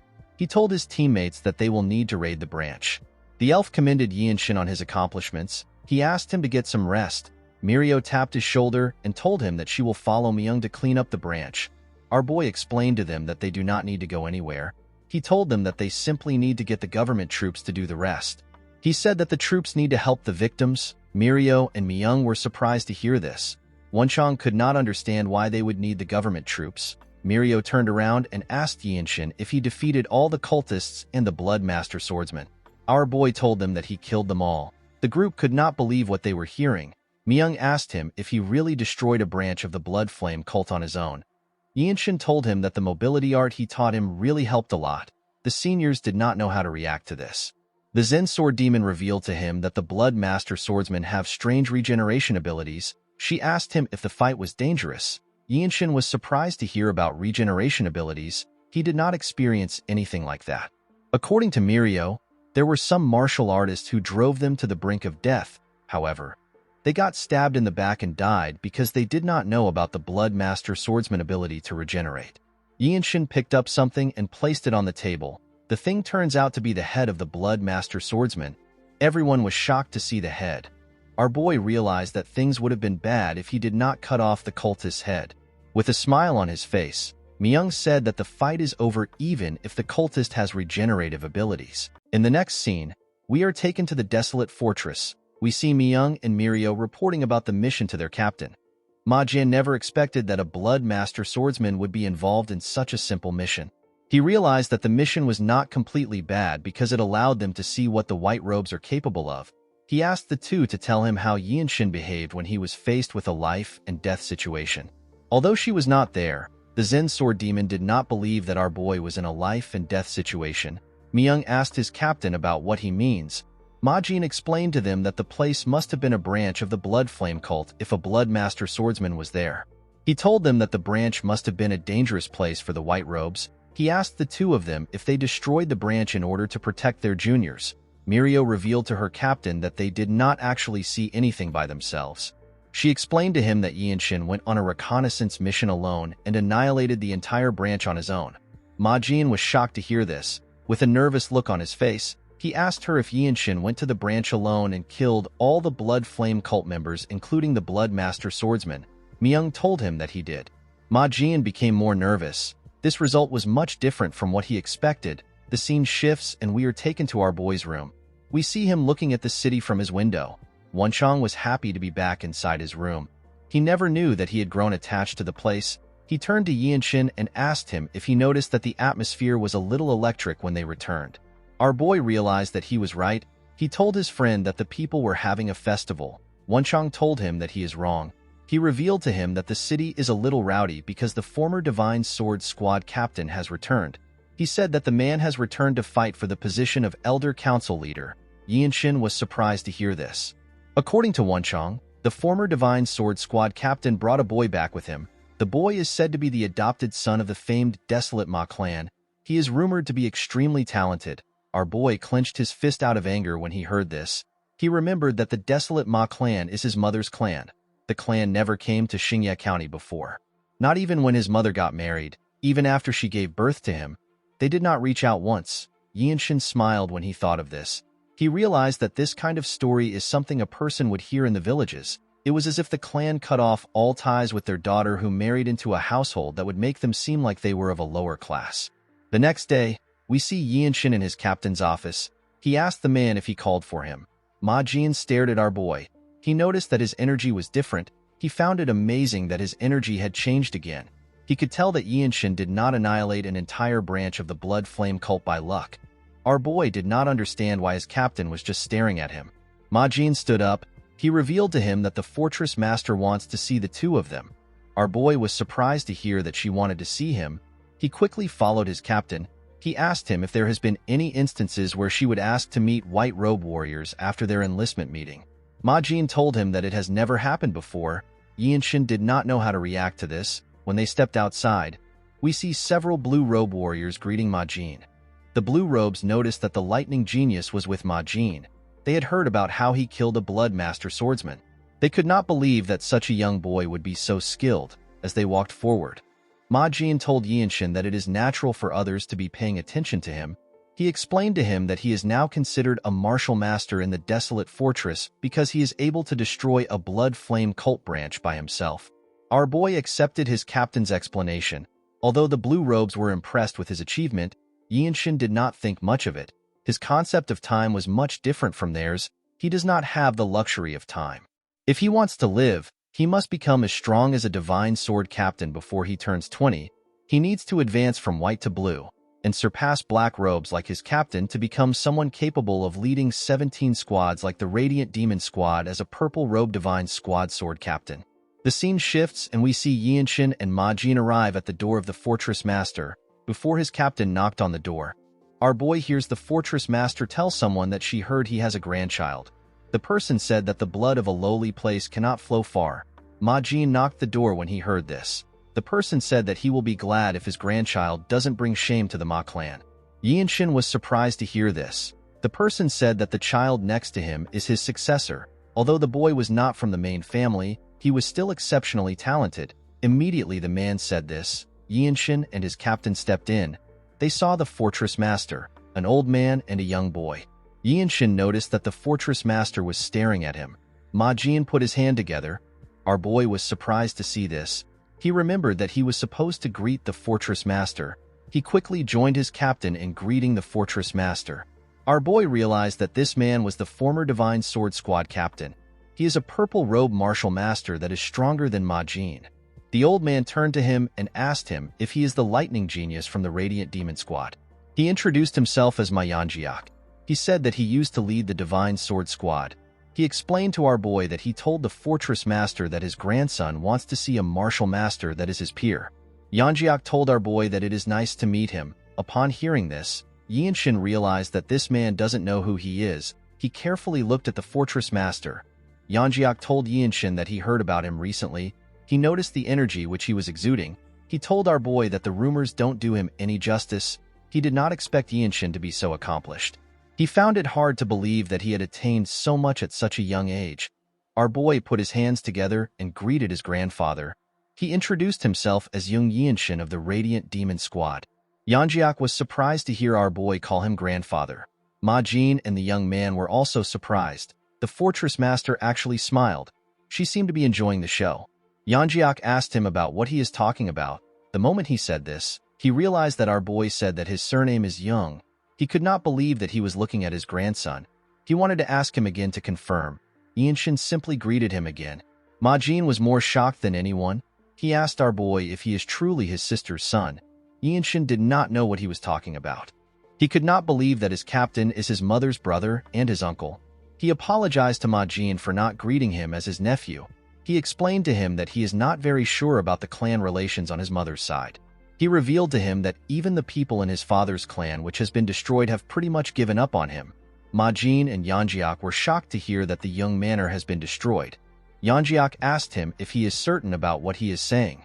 Due to their reactions, Yinshin could tell that they did not know that the young manor has fallen. Yanjiak turned to the fortress master. He asked her if he can speak to his grandson alone. Yinshin was surprised to hear this. Before the fortress master could respond, our boy stepped forward. He told his grandfather that his mother is not a member of their clan. He told him that he does not belong with them. He explained to him that he respects his accomplishments as a warrior of the desolate fortress. He told him that he is uncomfortable with having any other personal conversations. Yanjiak was surprised to hear this. With a smile on her face, the fortress master told the lightning genius that she likes his spirit. The young man said that he will not acknowledge Yinshin. He did not want to acknowledge someone like our boy as a direct descendant of his grandfather. He turned to Yanjiak and told him that Yinshin is not supposed to show such disrespect to the former Divine Sword Squad captain. The old man did not seem to be listening to him. He was still surprised that he was looking at his biological grandson. Yinshin realized that this idiot has forgotten that he is in the presence of the fortress master. He told him that he does not need his acknowledgement. He tapped his emblem and told him that he is not from the Ma clan. He said that he is the lightning genius of the Radiant Demon Squad. Our boy smiled when he said this. The idiot was annoyed to hear what he said. He turned to Yanjiak and asked him to allow him to have a duel with Yinshin. He said that he will prove that our boy is not worthy of being his blood relative. With a cold gaze in his eyes, Yinshin told him that he has no reason to agree to a duel. He explained to him that if he requests a duel for learning, he will accede to it. He said that he has no need to prove his value to their clan. The idiot was annoyed to hear this. Yinshin noticed that the idiot has 2 gauntlets tied to his clothes. He realized that the boy learnt the fist strikes of the Ma clan. The fortress master asked them to stop talking. She said that Yanjiak is an old-time friend who journeyed with her for a long time and Yinshin is a promising subordinate. She told them that any conflict between the two of them will put her in a tough spot. She asked them to settle the issue like martial artists. She asked them to bet what they want from each other. The fortress master knew that the duel was of no benefit to the lightning genius. She promised to grant him a request no matter the outcome of the duel. Our boy was surprised to hear this. He asked her if she will even grant him the item he wants. She told him that it is not possible for now. She explained to him that even his grandfather cannot get the item because he has already received a different reward for his contribution as the Divine Sword Squad captain. She revealed to Yinshin that she can actually teach him one of her vital energy techniques. Everyone was shocked to hear this. They could not believe that our boy has the chance to learn martial arts from someone known as the strongest in the world. The young man was also happy to hear this. He also wanted to learn the martial arts of the fortress master. Yinshin realized that this boy was going to learn martial arts from the fortress master instead of following Yeonjiak's will if he wins. He could not believe that his mother's clan would take in this selfish person as a successor. He decided to accept the duel. The scene shifts and we see everyone at a training ground. The fortress master told the boys that they have the whole place to themselves. She asked them to do whatever they want.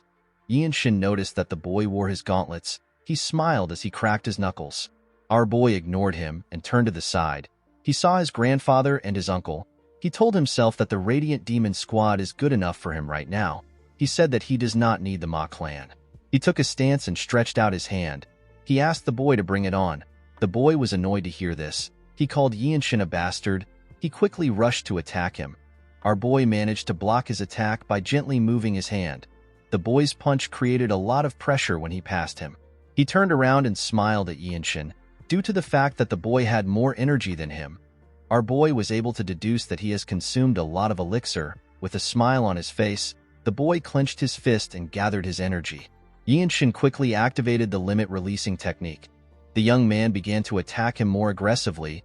Yinshin easily dodged the attacks with one hand at his back. The boy became annoyed. He gathered his energy and attacked again. He asked our boy to tell him why he is not using his sword.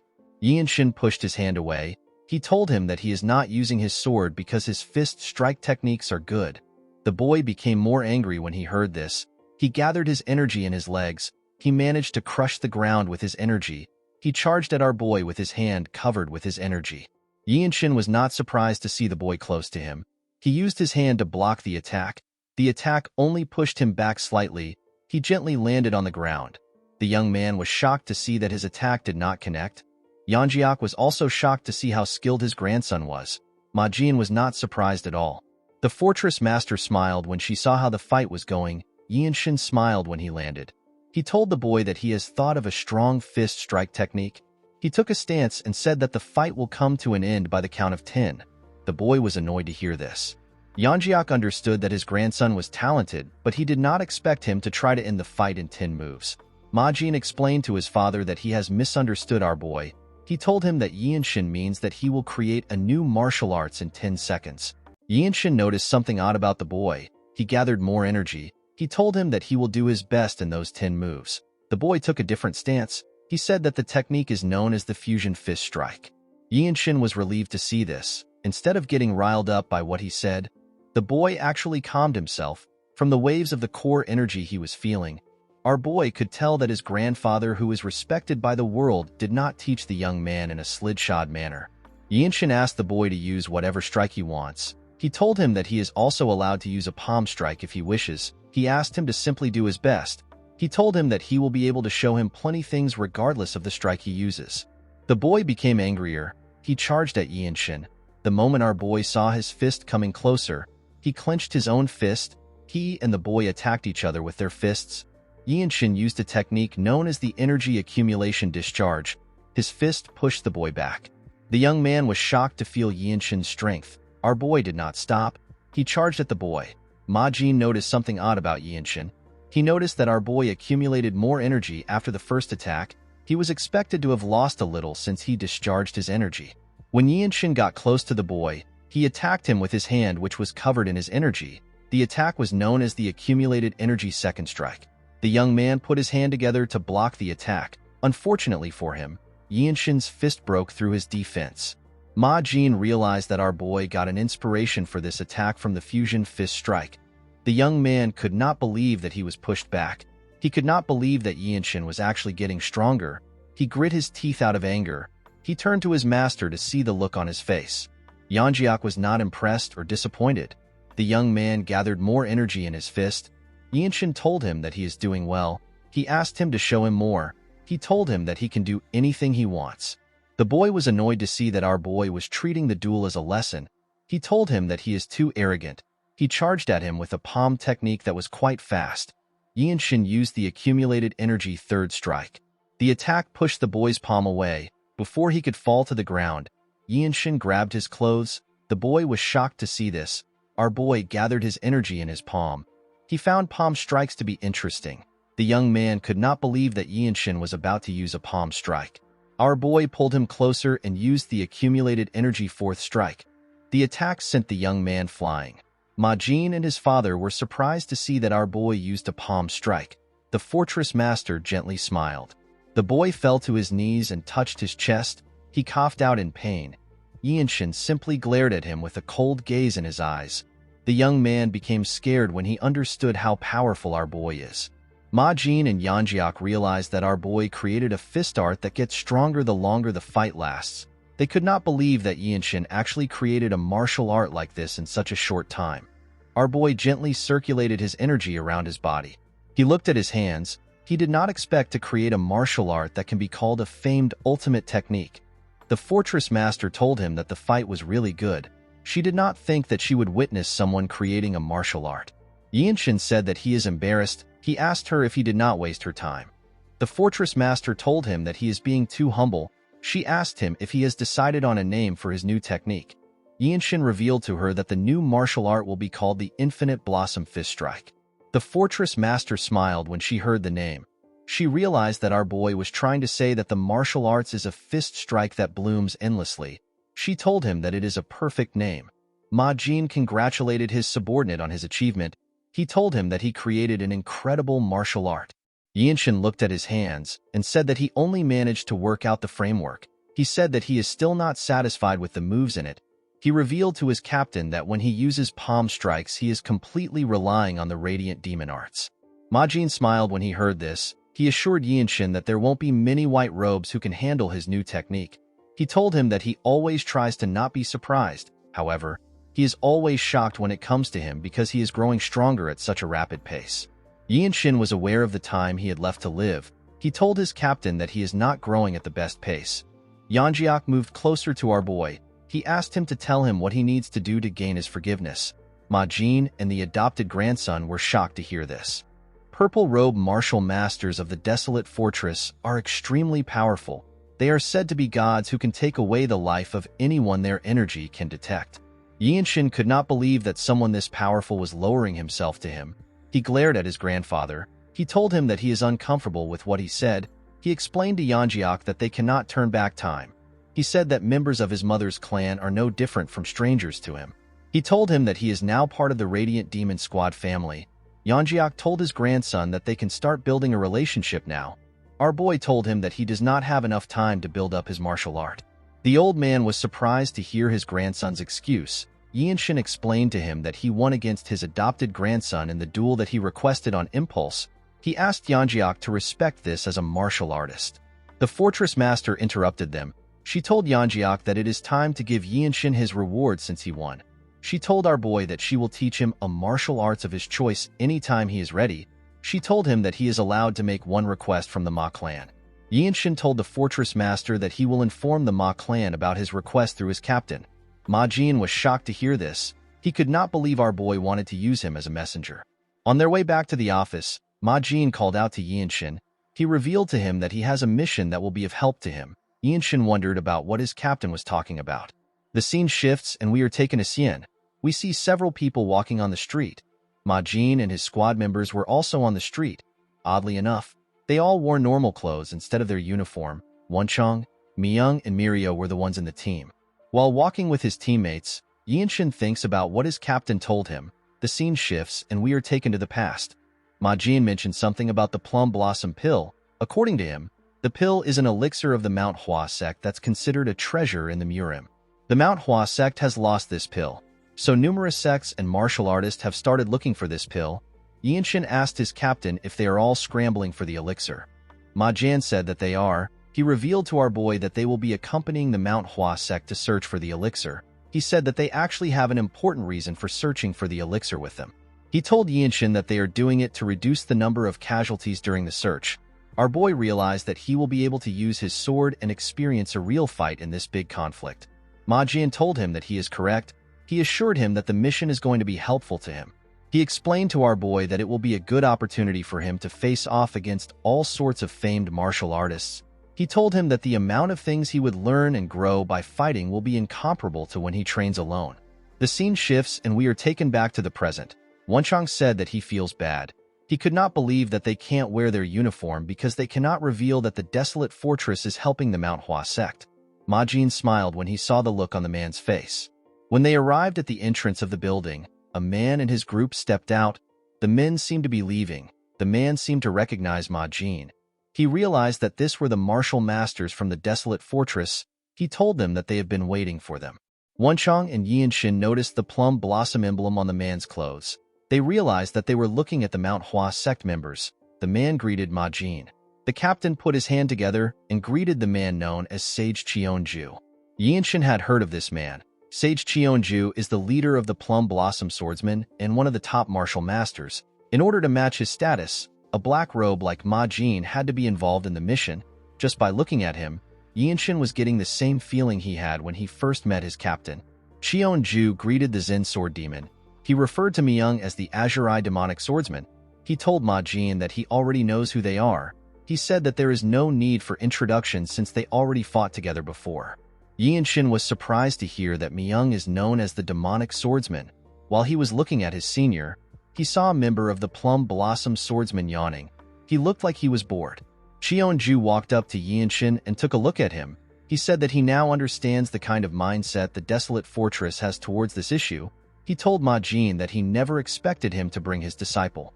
Yianshin realized that the man assumed he was Ma Jin's disciple because he was not wearing his uniform. Before Ma Jin could explain, Cheonju raised his sword and interrupted him. He told him that our boy is extraordinary. He asked Ma Jin if he is open to a friendly duel with the disciple of their sect leader. He assured him that it will be fun. The captain smiled when he heard this. He knew that Cheonju was trying to show them that the Mount Hua sect is above them. Since they will be traveling as a party, it would be awkward for the key members to fight each other. This is why they want to use the future generations of their respective groups to determine the hierarchy. Ma Jin turned to Yianshin to see if he will accept the duel. Our boy simply shrugged his shoulders. He was basically telling his captain to do whatever he wants. Ma Jin smiled when he saw this. The Plum Blossom Swordsman, who seemed bored, told his teammates that they are making him do extra work. He said that he will only need 5 moves to win. Cheonju was annoyed to see how arrogant he was. He told him that he will be able to learn something here. He advised him to do his best. The young man smiled when he heard this. He said that he does not know what he can learn here. He had heard that the Radiant Demon Arts is based on senses. Yianshin stepped out to represent his group. He wondered about how deep the martial arts of the Mount Hua sect will be. He reminded the boy that he said that he will only need 5 moves. The young man smiled when he heard this. He asked Yianshin if this sentence offended him. He apologized to him. He told him that he was not trying to underestimate him. He said that he had a really tough training today, so he unknowingly voiced out what he was thinking. He introduced himself as Yu Hyun. Wenchang was surprised to hear his name. He could not believe that he was looking at the Mount Hua sect sword dragon. He heard that Hyun was the best disciple of the sect leader. Mirio revealed to him that Hyun is known as the future of the Mount Hua sect. There are rumors saying that he has already started learning the Violet Dawn sacred art. Wenchang could not believe that Yianshin was supposed to win someone this powerful. Our boy dropped his bag on the ground. He carefully moved his wrist. With a smile on his face, he introduced himself as young Yianshin. Hyun smiled at Yianshin. He activated a technique known as Invisible Wind Stride and charged at Yianshin. He attacked him with a palm technique. The technique contained a variety of moves. Our boy realized that this was the Falling Blossom Palm Strike. Hyun attacked him with a confident smile on his face.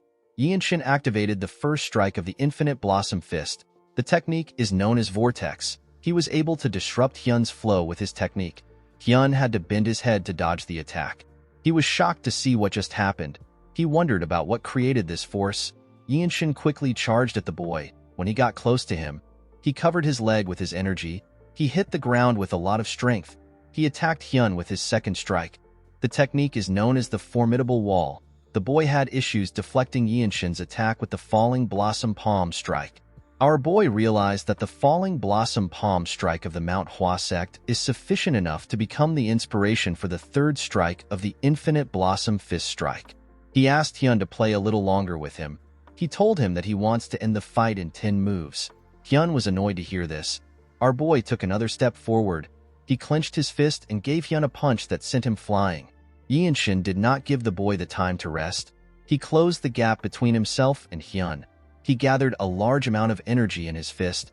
His energy looked like a flower that was about to blossom. He landed multiple punches all over Hyun's body. The boy screamed out in pain. He fell to the ground and rolled over. The members of the Manhwa sect were shocked to see what happened. Yinshin took a look at his fist. He realized that he can use the last attack as his third strike. He decided to name the third strike the Flower Strike. Yinshin noticed that everywhere was quiet. When he looked up, he saw everyone staring at him. They were all shocked by what they just witnessed. They could not believe that the talented disciple of the Manhwa sect lost after 3 moves. They wondered about who our boy was. Cheonju was annoyed to hear what they were saying. He ordered one of his sect members to get Hyun. A huge man stepped out and carried the boy on his shoulder. Cheonju turned to Ma Jin. He told him that the desolate fortress has been raising a dragon. He asked him if the desolate fortress still wants to gain more control of the Murim. The captain said that he is overreacting. He told him that the desolate fortress won't do anything as long as no harm comes to the people of the country. Cheonju asked him to stop using excuses that make sense. He turned to our boy and called out to him. He told him that he had a good martial arts performance. Although Yinshin's last attack was similar to the Falling Blossom Palm Strike, Cheonju could tell that it was completely different. He knew that there was no way Yinshin had learned any martial arts of his sect. He told our boy that he never expected that there would be a martial arts similar to theirs. He said that the duel will provide enough motivation for their sect leader's disciple who has gotten lazy in his training. He told Yinshin that the Manhwa sect will welcome him as a guest if something causes him to leave the desolate fortress. Ma Jin and the rest of his group were shocked to hear this. Ma Jin turned to the sage. He told him that he has crossed the line. Cheonju raised his hand to show that he understands. He admitted that he got ahead of himself due to his greed. He apologized to Ma Jin. He told him that he couldn't help himself because there is a brilliant talent in front of him. Someone called out to Yinshin through telepathy. Our boy was surprised to hear a voice in his head. The person turned out to be Mirio. The Zen Sword Demon told him that he looks like he is having trouble standing. Yinshin smiled when he heard this. He revealed to her that he used up all his core energy in his last attack. The Infinite Blossom Fist Strike uses burst discharge in all its stances. This is why it consumes a large amount of inner energy. Our boy realized that he still needs to use a sword when fighting for real. The scene shifts and we are taken to an inn. After Yinshin explained the situation to his seniors, Myung told him that he needs to open up his center energy core quickly. Our boy was surprised to hear this. Myung explained to him that he needs to make up for his lack of inner energy with stamina. Yinshin asked him about how this was related to his center energy core. Mirio realized that he did not know that this was the function of the center energy core. According to the Zen Sword Demon, the center energy core possesses an efficacy that even the upper Dantian, which is said to house the divine in the mind, cannot bestow. She told Yinshin that it will give him a more robust inner energy. Our boy found this weird. Mirio explained to him that it simply means that there is higher efficacy. She asked him if he has heard of martial masters who don't get tired even after fighting for 7 days and nights. Yinshin told her that he has. Mirio explained to him that the masters are able to do this because they train their center energy core. It stabilizes the core energy and allows them to use energy-draining skills multiple times. Even if they are hit by a powerful attack, their energy flow will not get disrupted most of the time. She revealed to Yinshin that Myung was able to fight against the Namgung's strongest swordsman because of his center energy core. Yinshin asked the Zen Sword Demon to tell him how he can open up his center energy core. The woman told him that it will naturally open as he trains his lower energy core over a period of time. She advised him to circulate energy revolving around his upper body. Yinshin referred to her as senior and asked her if there is a faster way of getting the center energy core. Mirio was shocked to hear this. She gently smiled. She could not believe that our boy called her his senior. Yinshin did not understand why she was smiling. In the next scene, we are taken to a restaurant. We see everyone turn to Mirio when she screamed the name of the battle maniac. Even Wenchang wondered why she was overreacting. Ma Jin told his squad that the battle maniac is the culprit of this incident. He is a notorious thief based north of the Yangtze River.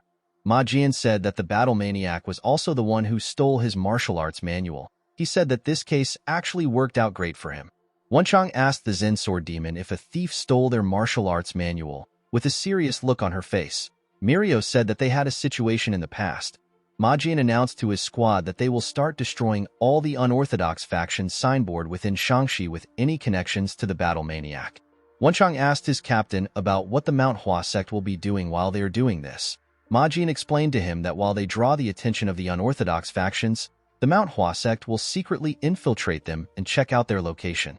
Wenchang was surprised to hear the plan. Yinshin asked his captain if they have any justification to destroy the signboards of the unorthodox factions. Myung smiled when he heard this. He realized that his junior did not know much about unorthodox martial artists. He explained to him that the Empire does not recognize the existence of the unorthodox factions. These factions even dare to collect taxes in the Empire's territory. The Empire determines whether a group is orthodox or unorthodox through a very simple method. They base it on whether the people offer money to the factions willingly or if their money is getting stolen with a blade pointed to their face. Ma Jin said that the unorthodox factions are vermin who leech off the country. The only reason they are left alone is because a new group of them will appear even if they destroy the current group. The captain told Yinshin that there is no need for justification when attacking people like them. Our boy asked him about the amount of factions they are going to attack. Ma Jin said that they will start with 6. He told them that he will take 2 factions. Yinshin said that he will also go by himself. Ma Jin asked him if he is trying to claim all the credits for himself. He told him that it is too dangerous.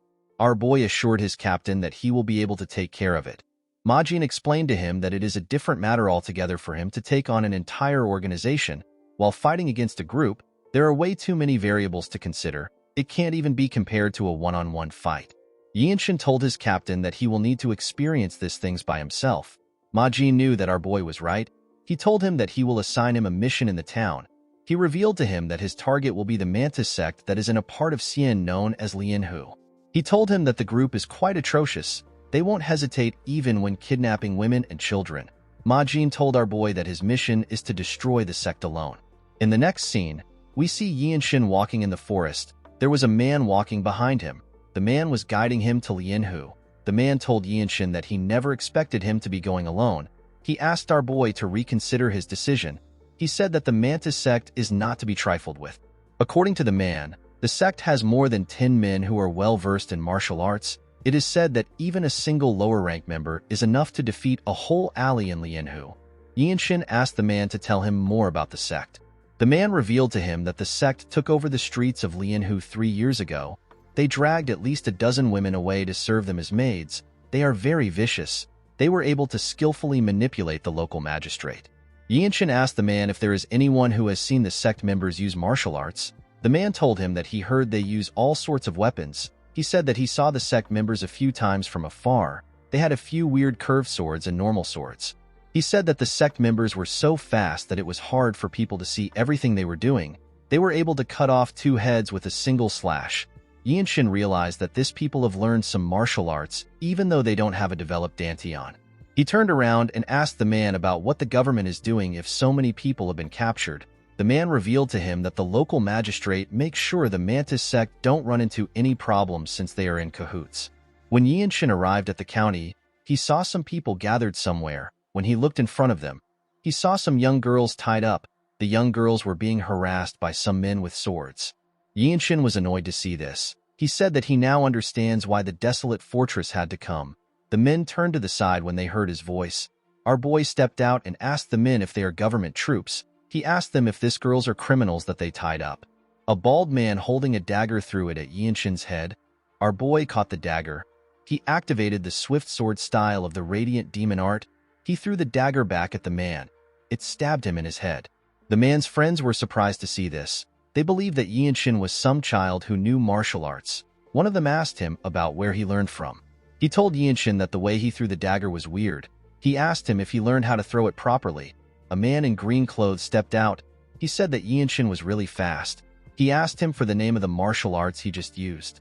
Our boy drew his sword. He told the man that there is no need for him to name such a trivial trick.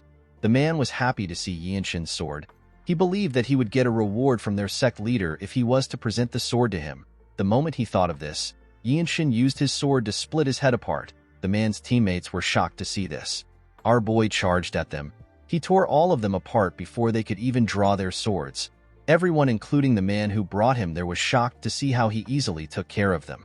The men on the other side quickly ran to the girls. They thanked Yinshin for saving the girls. The man who brought our boy was still quite shocked by what he witnessed. Yinshin turned to him and asked him about where the Mantis sect is. The man quickly pointed to a building. Our boy walked towards the building. When he arrived at the gates, he saw the signboard of the Mantis sect. He kicked the gates open with a lot of force. The men in the building were surprised to see a young boy barge into the building. The leader of the sect was surprised to hear that a young boy like Yinshin killed their sect members. Our boy noticed that the man was oddly dressed. He wore a dragon robe, which should only be worn by the emperor. Yinshin wondered if the man was really a rebel. The leader stepped down. He asked his sect members to stay out of the fight. He said that it has been a while since he used his sword. He told Yinshin that he chose the wrong place to perform a chivalrous deed. He drew his sword after saying this. Our boy asked the old idiot for his name. The leader laughed and said that there is no point in giving his name to someone who is about to die. Yinshin revealed to him that he needs to know the name of the sect leader in order to claim the credit. The man smiled when he heard this. He quickly charged at our boy. Yinshin immediately realized that he was using a swift sword technique. He noticed that he could see the trajectory of the leader's attack. He wondered if it is because he has gotten stronger. He drew his sword and blocked the man's attack. He pushed the leader back when he blocked his attack. The man was shocked to feel the weight of Yinshin's attack. He took a careful look at our boy. He realized that he wouldn't be able to win in a one-on-one match. He ordered his men to attack our boy. They all charged at him. Yinshin carefully looked around to see the amount of men rushing towards him. He did not seem to be bothered. The men attacked him at the same time. Our boy easily dodged their attacks. He cut one of them down and turned around to block an attack. Some men tried to attack him from behind as he did this. Yinshin easily tore the men apart before their swords could touch him. They did not even know when they got cut down. Our boy looked around as he fought. He noticed that he could see the trajectories of all their attacks. He decided to attack them. He moved into their midst and struck them before they could attack him. He moved forward and continued to cut down the people in front of him. He tore apart the people around him and jumped out of their midst. He landed in front of the leader. The man was shocked to see Yinshin. All he could see behind him was the blood of his members everywhere. He was shocked to see the amount of people our boy killed. Yinshin remembered that he was asked to subdue the leader in front of the whole sect. He gathered his energy in his sword. He decided to think of the sword in his hand as a fist. He took a step forward and activated the second step of the Infinite Blossom Fist strike, known as the Formidable Wall. The technique gave him a large amount of force to jump. The sect leader did not know when Yinshin got above him. Before he could make a move, our boy swung his sword and cut him down. His sword literally cut through the man. It split his body apart. The poor bastard fell to the ground. Yinshin announced that he will destroy the Mantis sect signboard. He turned around and glared at the sect members after saying this. The men were horrified to see the look in his eyes. One of them asked his teammate to get the master swordsman. Yinshin was surprised to hear this. He asked the man if he is referring to a blood master swordsman. He asked him if the blood flame cult is the one behind them. The men did not know what to say. Our boy grabbed the man who asked his teammate to call the master swordsman by his neck. He pushed him down and asked him to speak. The man revealed to him that the master swordsman is probably sleeping in the side building. Yinshin found this weird. He knew that a real blood master swordsman would have detected a fight on this scale. While he was thinking, someone threw a sword covered in energy at him. Our boy managed to block the sword. The sword got shoved into the ground. Someone jumped above Yinshin and landed next to the sword. He picked his sword. He told our boy that he is really skilled. He told him that he never expected him to sense his attack. Upon seeing the black and red hair which the man possessed, Yinshin realized that he is a blood master swordsman. The scene shifts, and we are taken to the past. We see our boy talking to his captain. He asked his captain to tell him what he needs to do to become a blue-robe warrior. Ma Jin smiled when he heard this. He revealed to Yinshin that he needs 5 of something. He told him that he needs to slay about 5 blood master swordsmen to go up in the ranks. He told him that he can become a blue-robe warrior regardless of his age. Yinshin could not believe that another master swordsman was in front of him. He told the man that he is lucky. The cultist did not understand what he was talking about. With a condescending look in his eyes, our boy said that he has 3 left to go. The cultist noticed that Yinshin released his energy. He quickly took a stance. Our boy gathered his energy around his leg. He crushed the ground with his leg. He charged at the man at a crazy speed. The cultist managed to block the attack, but it pushed him back a bit. Yinshin knew that he had to end the fight now. He knew that this cultist was the center of the Mantis core. If he lets the fight drag on, his chances of winning will drop. The master swordsman gathered some energy in his hand.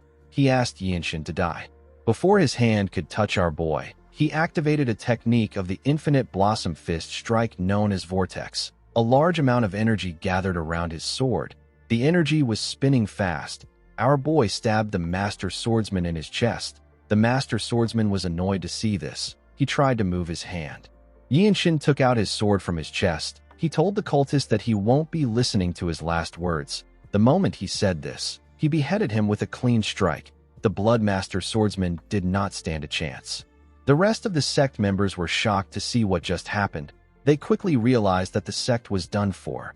Yinshin released his energy. He advised them to not try to run away. He glared at them intensely. The men were horrified to see the look in his eyes. In the next scene, we see the people of the town thanking Yinshin. They could not believe that he got revenge for them. The man who guided him to the town was holding a child in his arms. With tears in his eyes, he thanked our boy for his efforts. He told him that he has brought peace to his dead daughter. Yinshin did not expect to see the man holding his dead child. He asked the man about how things got this bad. He said that Xian is the Zhongnan sect's territory. The man put himself together. He explained to our boy that the Zhongnan sect is currently fighting the Tyrant Sword tribe.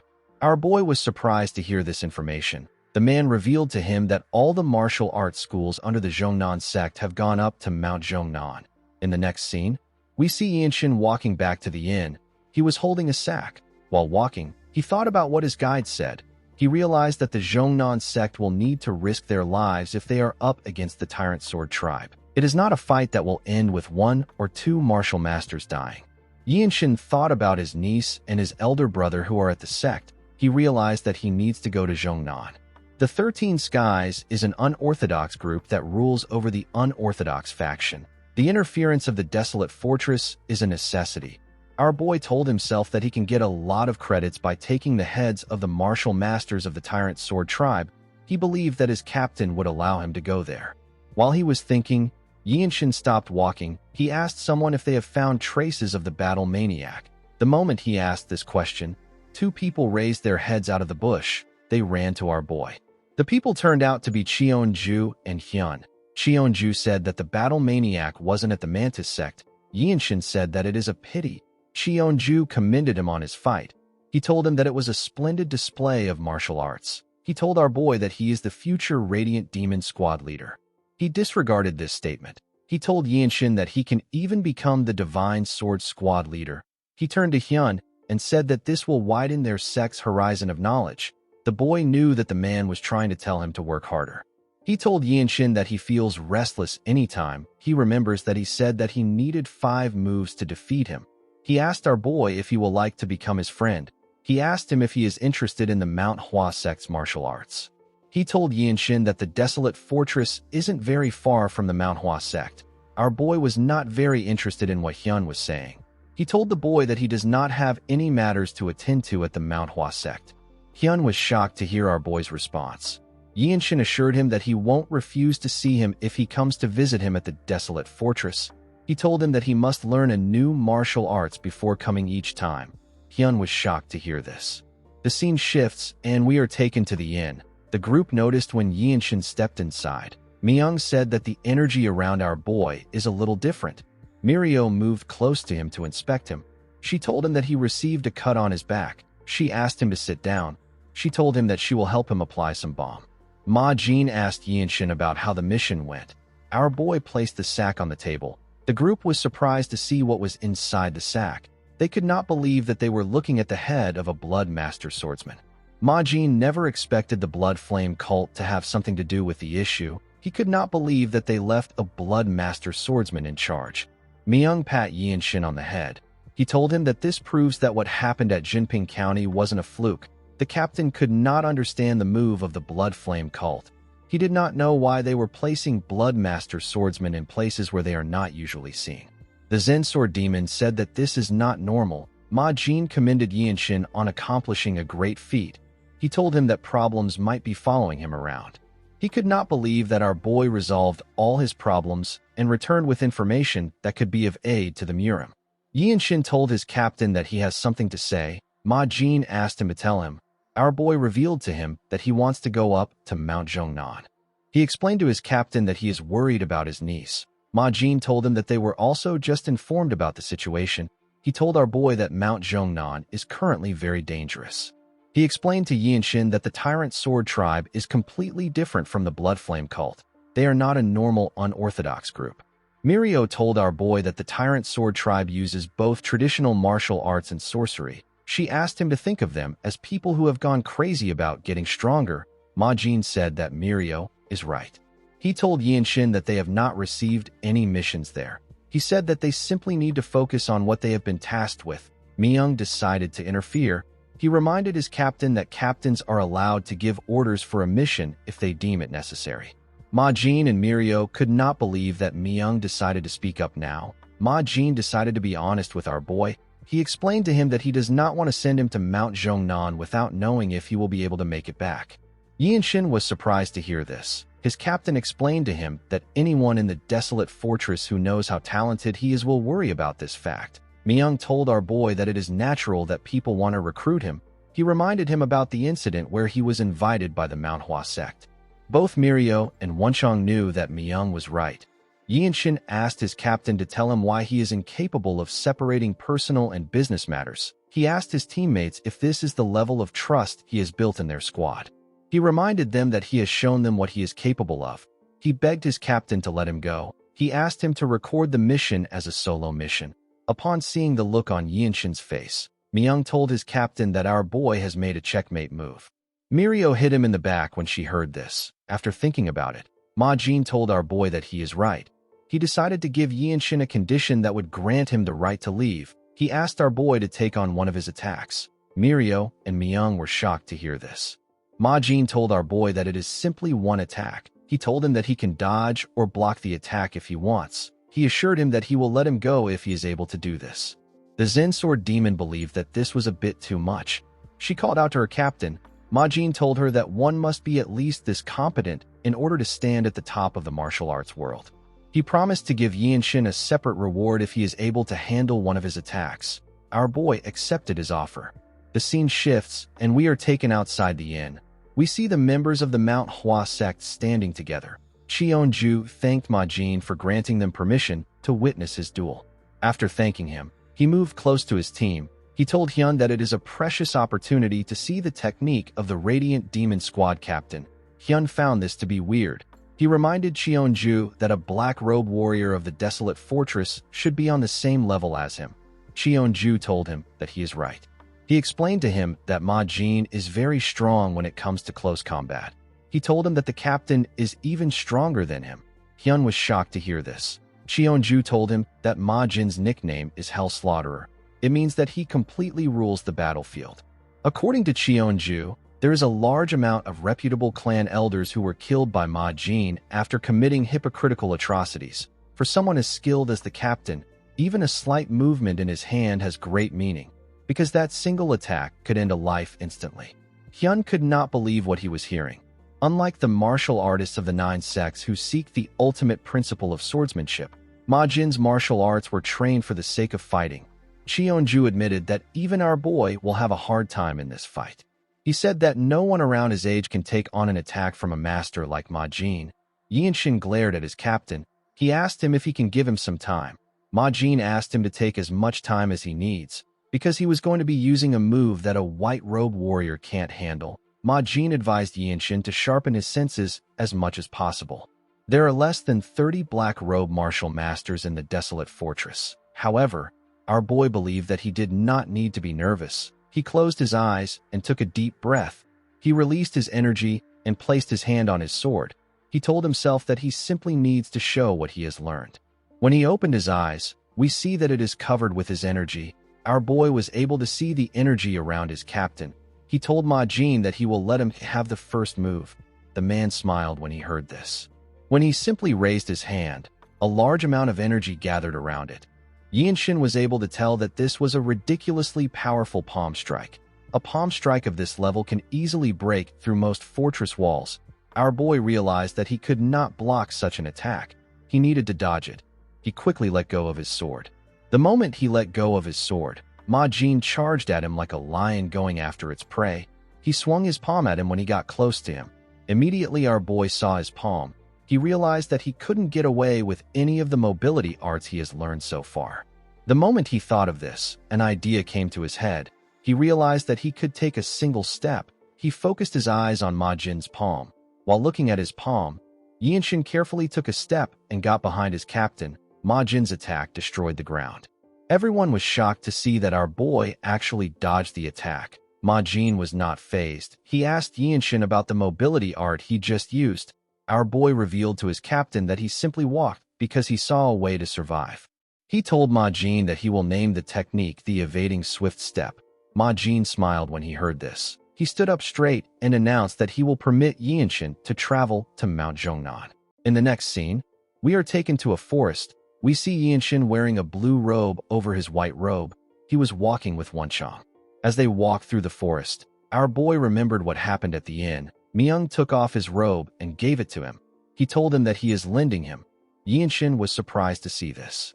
He told him that he does not understand what the robe means. The Zen Sword demon explained to him that by putting the robe on top of his white robe, Myung is putting his honor on the line to tell everyone that Yinshin is a rising star of the desolate fortress.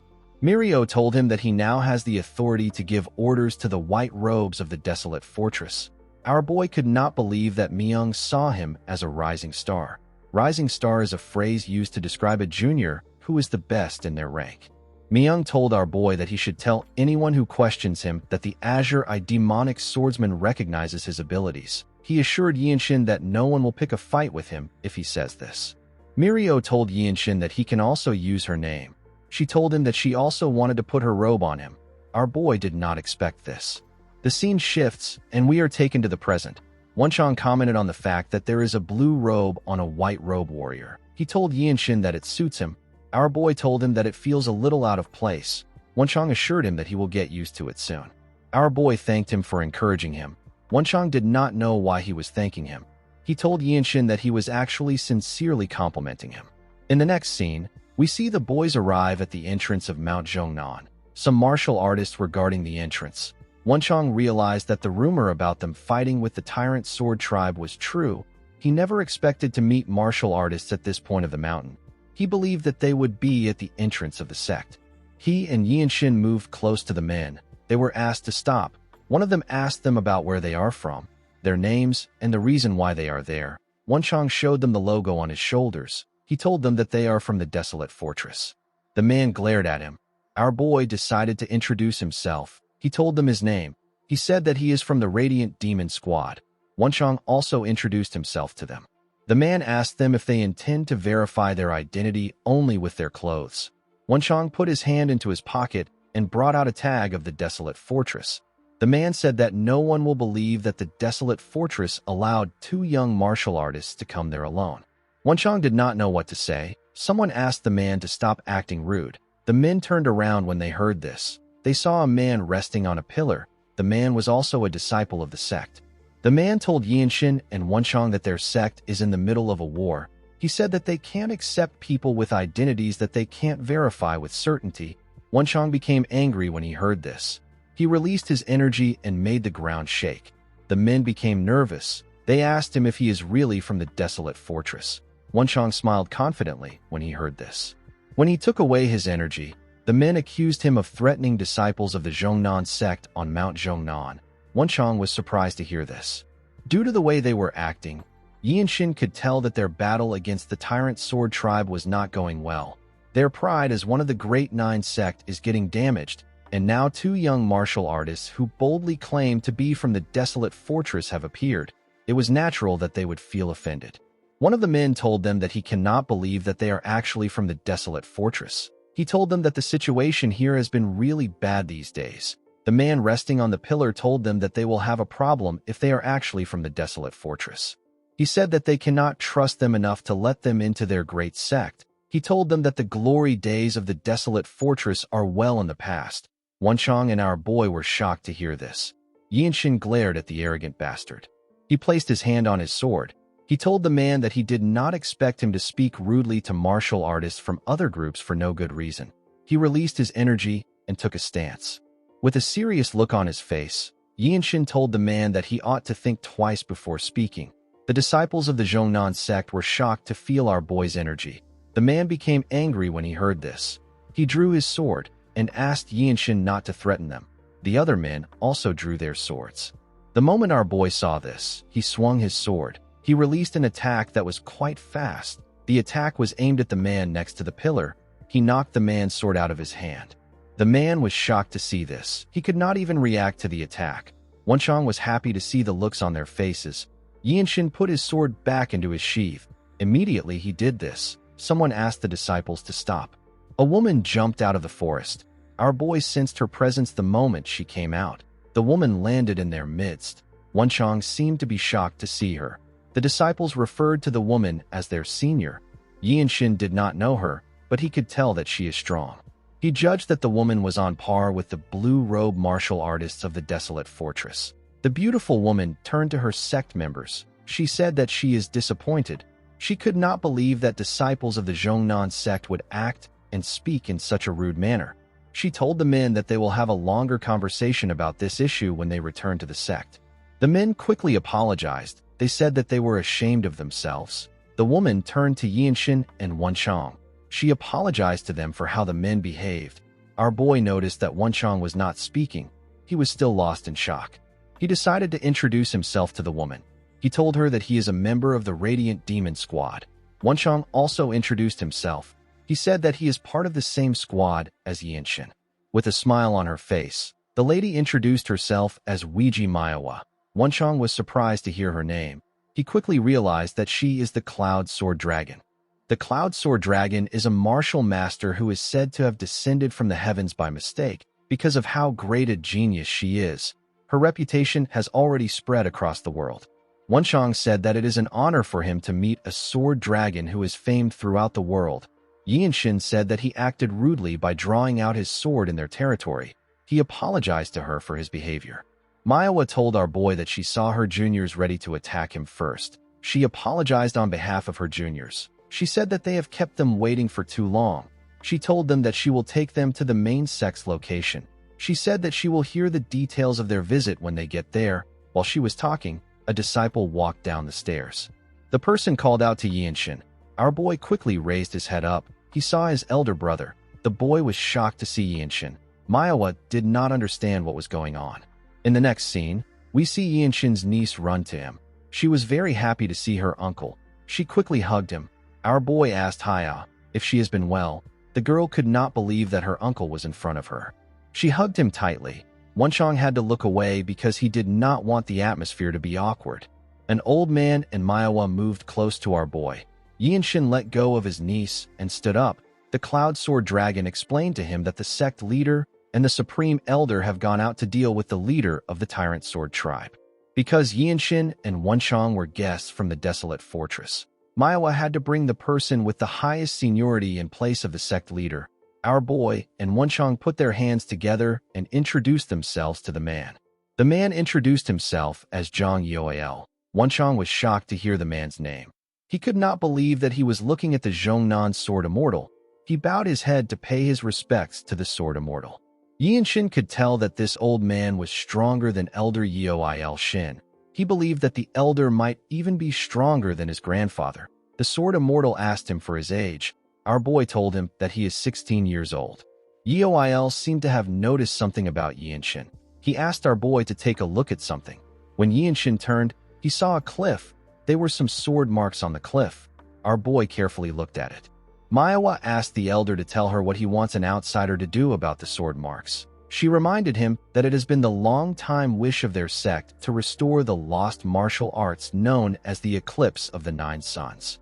Yoel revealed to her that the Sword Ancestor wasn't from their sect. He said that the Sword Ancestor was invited as a guest by the Ancestral Grandmaster to stay there with them after they became friends. In his old age, the Sword Ancestor carved the steps of his own martial arts onto Mount Zhongnan. The Sword Immortal said that they cannot call the Eclipse of the Nine Suns the ultimate martial arts of the Zhongnan sect. He told the woman that his days are numbered. He said that he will do anything to see the sword arts of his benefactor again. He told Manhwa that she is the only one talented enough with a chance of restoring the Eclipse of the Nine Suns. He told her that he does not want to burden her with his last lingering regret. Manhwa reminded Yoel that even she was not able to understand the sword arts. She asked the elder to tell her what he sees in Yianshin when he just met him. Yoil turned to our boy. He asked Manhwa to take a good look at him. Yianshin was not hearing anything they were saying. He was completely focused on the cliff. Manhwa was surprised to see that our boy has gone into a transcendent trance. She did not expect him to fall into this state after looking at the slashes on the cliff. A small blue circle appeared above Yianshin's head. He had entered his state of comprehension, although he did not know about the sword ancestor. Yianshin was able to immediately tell that the slashes on the cliff were sword slashes. He was certain that the multiple traces carved into the cliff are the remnants of sword strikes. He didn't believe that this was a technique performed by a human. Wenchang and the others moved close to Yianshin. Yoil revealed to Wenchang that the sword ancestor who passed away 50 years ago carved the strikes onto the cliff. Wenchang remembered that the sword ancestor is Ouyang Qion. The sword immortal revealed to Wenchang that the sword ancestor was a disciple of the tyrant sword tribe. He was later expelled from the group. He told Wenchang that this sword strikes contained the very essence of all the tyrant sword tribe sword technique. He said that the only person who can match this is the fortress master of the desolate fortress. Wenchang could not believe that Ouyang Qion could be compared with the fortress master. Yoil revealed to him that he was an orphan dying of starvation and begging on the streets. However, the sword ancestor carried him on his back and raised him on Mount Zhongnan. Wenchang found this odd. He asked the sword immortal about why he did not learn the sword ancestor's martial arts when he was the one who helped him enter the Zhongnan sect. Yoil said that it is the extent of his fate with his benefactor. He told Wenchang that it is life. He said that he was not talented enough to learn the sword techniques. It wasn't just him. Numerous martial artists from the sect also tried to learn it. Unfortunately, the techniques of the sword ancestor could not be learned simply with a great amount of knowledge or experience. Wenchang took a look at the cliff. He noticed something at the top. He squinted his eyes to see what was written. Someone wrote that if you respond appropriately, you will gain what is deserved. Yoil said that everything depends on how talented a person is. The hopes of their sect was all placed on Manhwa. Although she doesn't express it, she feels a lot of pressure. Manhwa carefully observed our boy. While she was looking at him, the small blue circle disappeared from his head. The moment it disappeared, Yianshin returned back to normal. He took a deep breath. Yoil called out to him. He asked him about what he saw. Our boy smiled when he heard this. He placed his hand on his sword. Manhwa was surprised to see this. Yianshin drew out his sword and took a stance. Wenchang smiled when he saw Yianshin take out his sword. The sword immortal was eager to see what he will do. Before Yianshin could do anything, they heard a bell ring. Our boy had to put down his sword. The bell was ringing loudly. Manhwa said that it is the tyrant sword tribe. Wenchang was surprised to hear this. He could not believe that the tyrant sword tribe is on Mount Zhongnan. The elder asked them to wait there. Manhwa turned to our boy's older brother. She asked him to protect Haya. The boy said that he will. The moment she said this, Manhwa moved together with the sword immortal. Yianshin asked his brother if this has happened before. He asked him if the elder and Manhwa are just going to fight like that. His brother explained to him that they do not know where the fight will take place or how they will fight. He revealed to him that there has been a lot of instances where the martial masters will split up to fend off the attacks. Yianshin realized that the situation was much worse than he expected. He could not believe that the sword immortal, who is one of the strongest martial masters within the 9 great sects, was left to protect the base of the Zhongnan sect.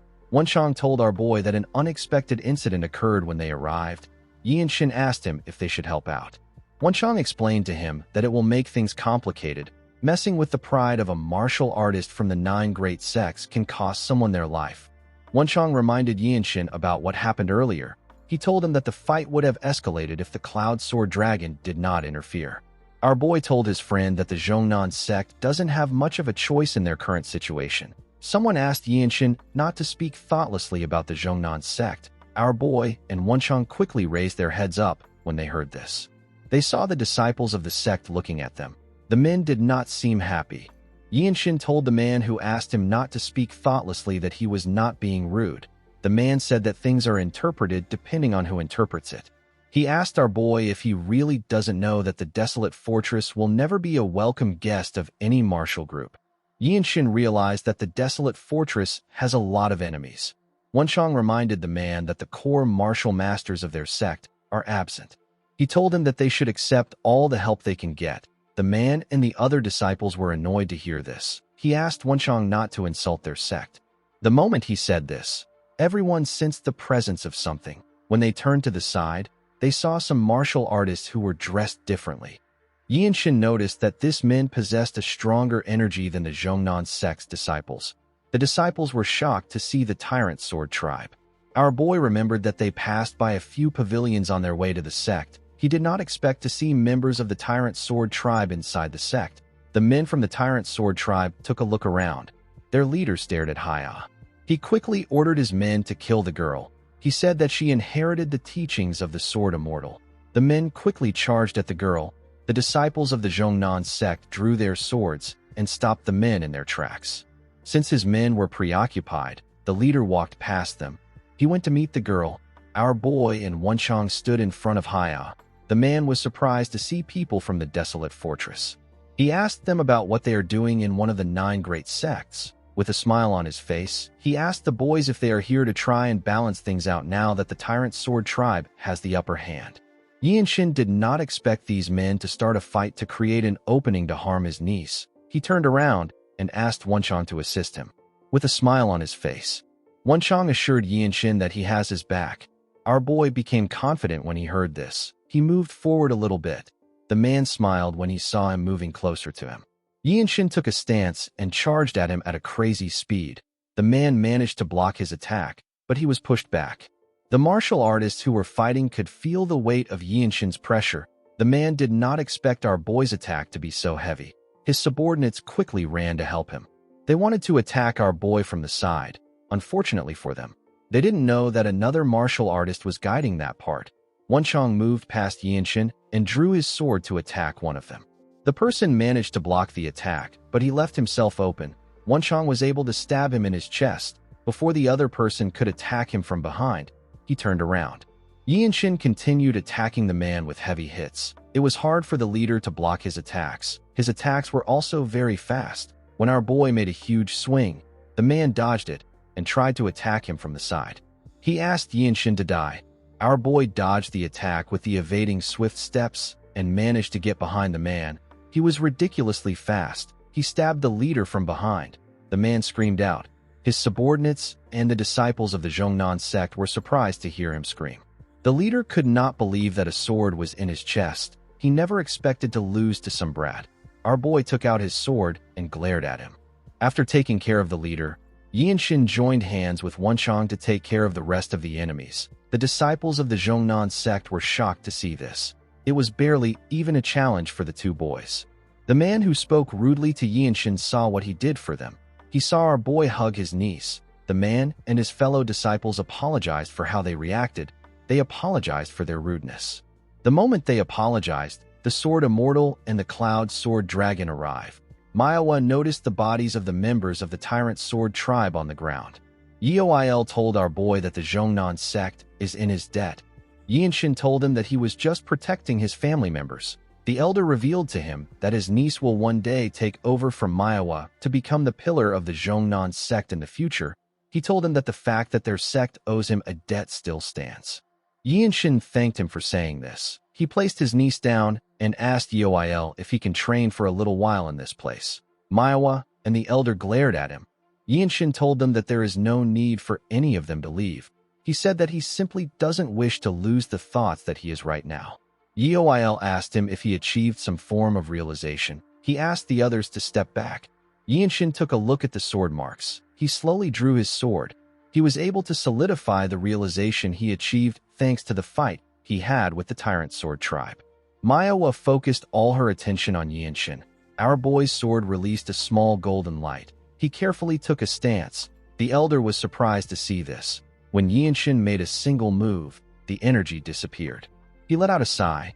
He realized that he couldn't gather core energy the way he wanted to. He told Yeoil that he won't take away the legacy of the sword ancestor.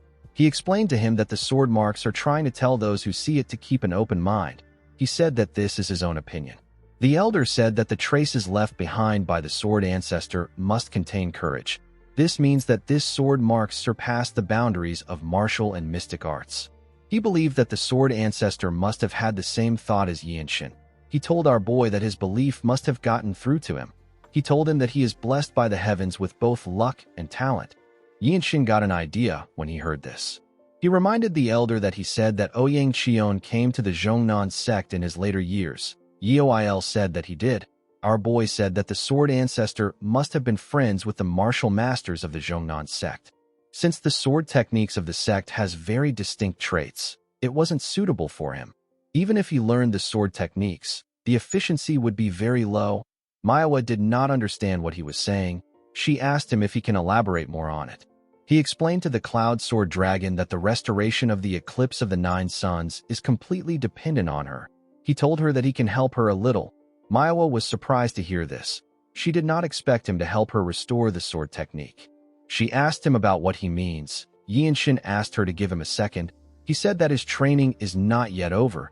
He moved close to the cliff. He slowly drew his sword. Yinshin had a strange experience when he looked at the sword traces on the cliff. It was an illusion that seemed to combine everything in the heavens and on earth into one ray. Everything served as an inspiration for him. When he raised his sword, it released the golden light again. He took a stance and began to swing his sword in a skillful manner. He realized that all he needs to do is to extend his sword faster than his opponent. Yinshin now understood the reason why martial arts like the Taiji Enlightened Sword Arts and the Plum Blossom Sword Arts are seen as the top martial arts. He swung his sword around himself and created a small golden ring around himself. Unlike swordsmanship that relies solely on wielding a single sword, the profound intent contained within the secret techniques merges with the inner energy and swordplay. This creates an unprecedented harmony that is unseen in the world. Manhwa could not believe what she was witnessing. She had never seen any sword techniques like this until now. Tears gushed down the elder's eyes as he watched Yinshin. He felt like he was watching the sword ancestor. The swordplay was very beautiful. At sunset, Yinshin was done with the display of the techniques. He took away his energy. Someone asked him if he has decided on a name for this sword technique. When our boy turned to the side, he saw Wenchang. He took a look at his sword and told his friend that he has decided to call it the Radiant Sword Arts. Wenchang smiled when he heard this. He believed that the name was perfect. It referred to how the radiance of the sun and the moon that fills the world does not disappear. Yinshin hoped that this is how his life will be as well. In the next scene, we are taken to a room. We see our boy and Wenchang resting in the room. Yinshin realized that he had obtained a lot from this place. He was able to save his niece and create his very own sword technique. When Wenchang had a sip of the tea, he was amazed. He said that he wants to get some of the golden tea on their way back. He told Yinshin that they are able to enjoy such a good treatment from the Zhongnan sect thanks to him. The moment he heard this, our boy remembered how Wenchang charged at the members of the Tyrant Sword tribe. He remembered the scary look on his face. He decided to not ask his friend any questions. He believed that everyone has their own stories. While he was thinking, someone knocked on the door and called for him. Wenchang immediately recognized the person's voice. When our boy opened the door, he saw Manhwa. She told him that she came to listen to the rest of what he was about to say earlier. Yinshin asked her if she is referring to the sword traces of the sword ancestor. In the next scene, we see them on the balcony together. Manhwa revealed to our boy that she wishes to step out of the sword ancestor's shadows. She said that she won't be able to face her sect if she does this. She said that she wants to walk her own path in both chivalry and swordsmanship. Yinshin told her that he will cheer her on. He gently smiled at her after saying this. Manhwa felt comforted.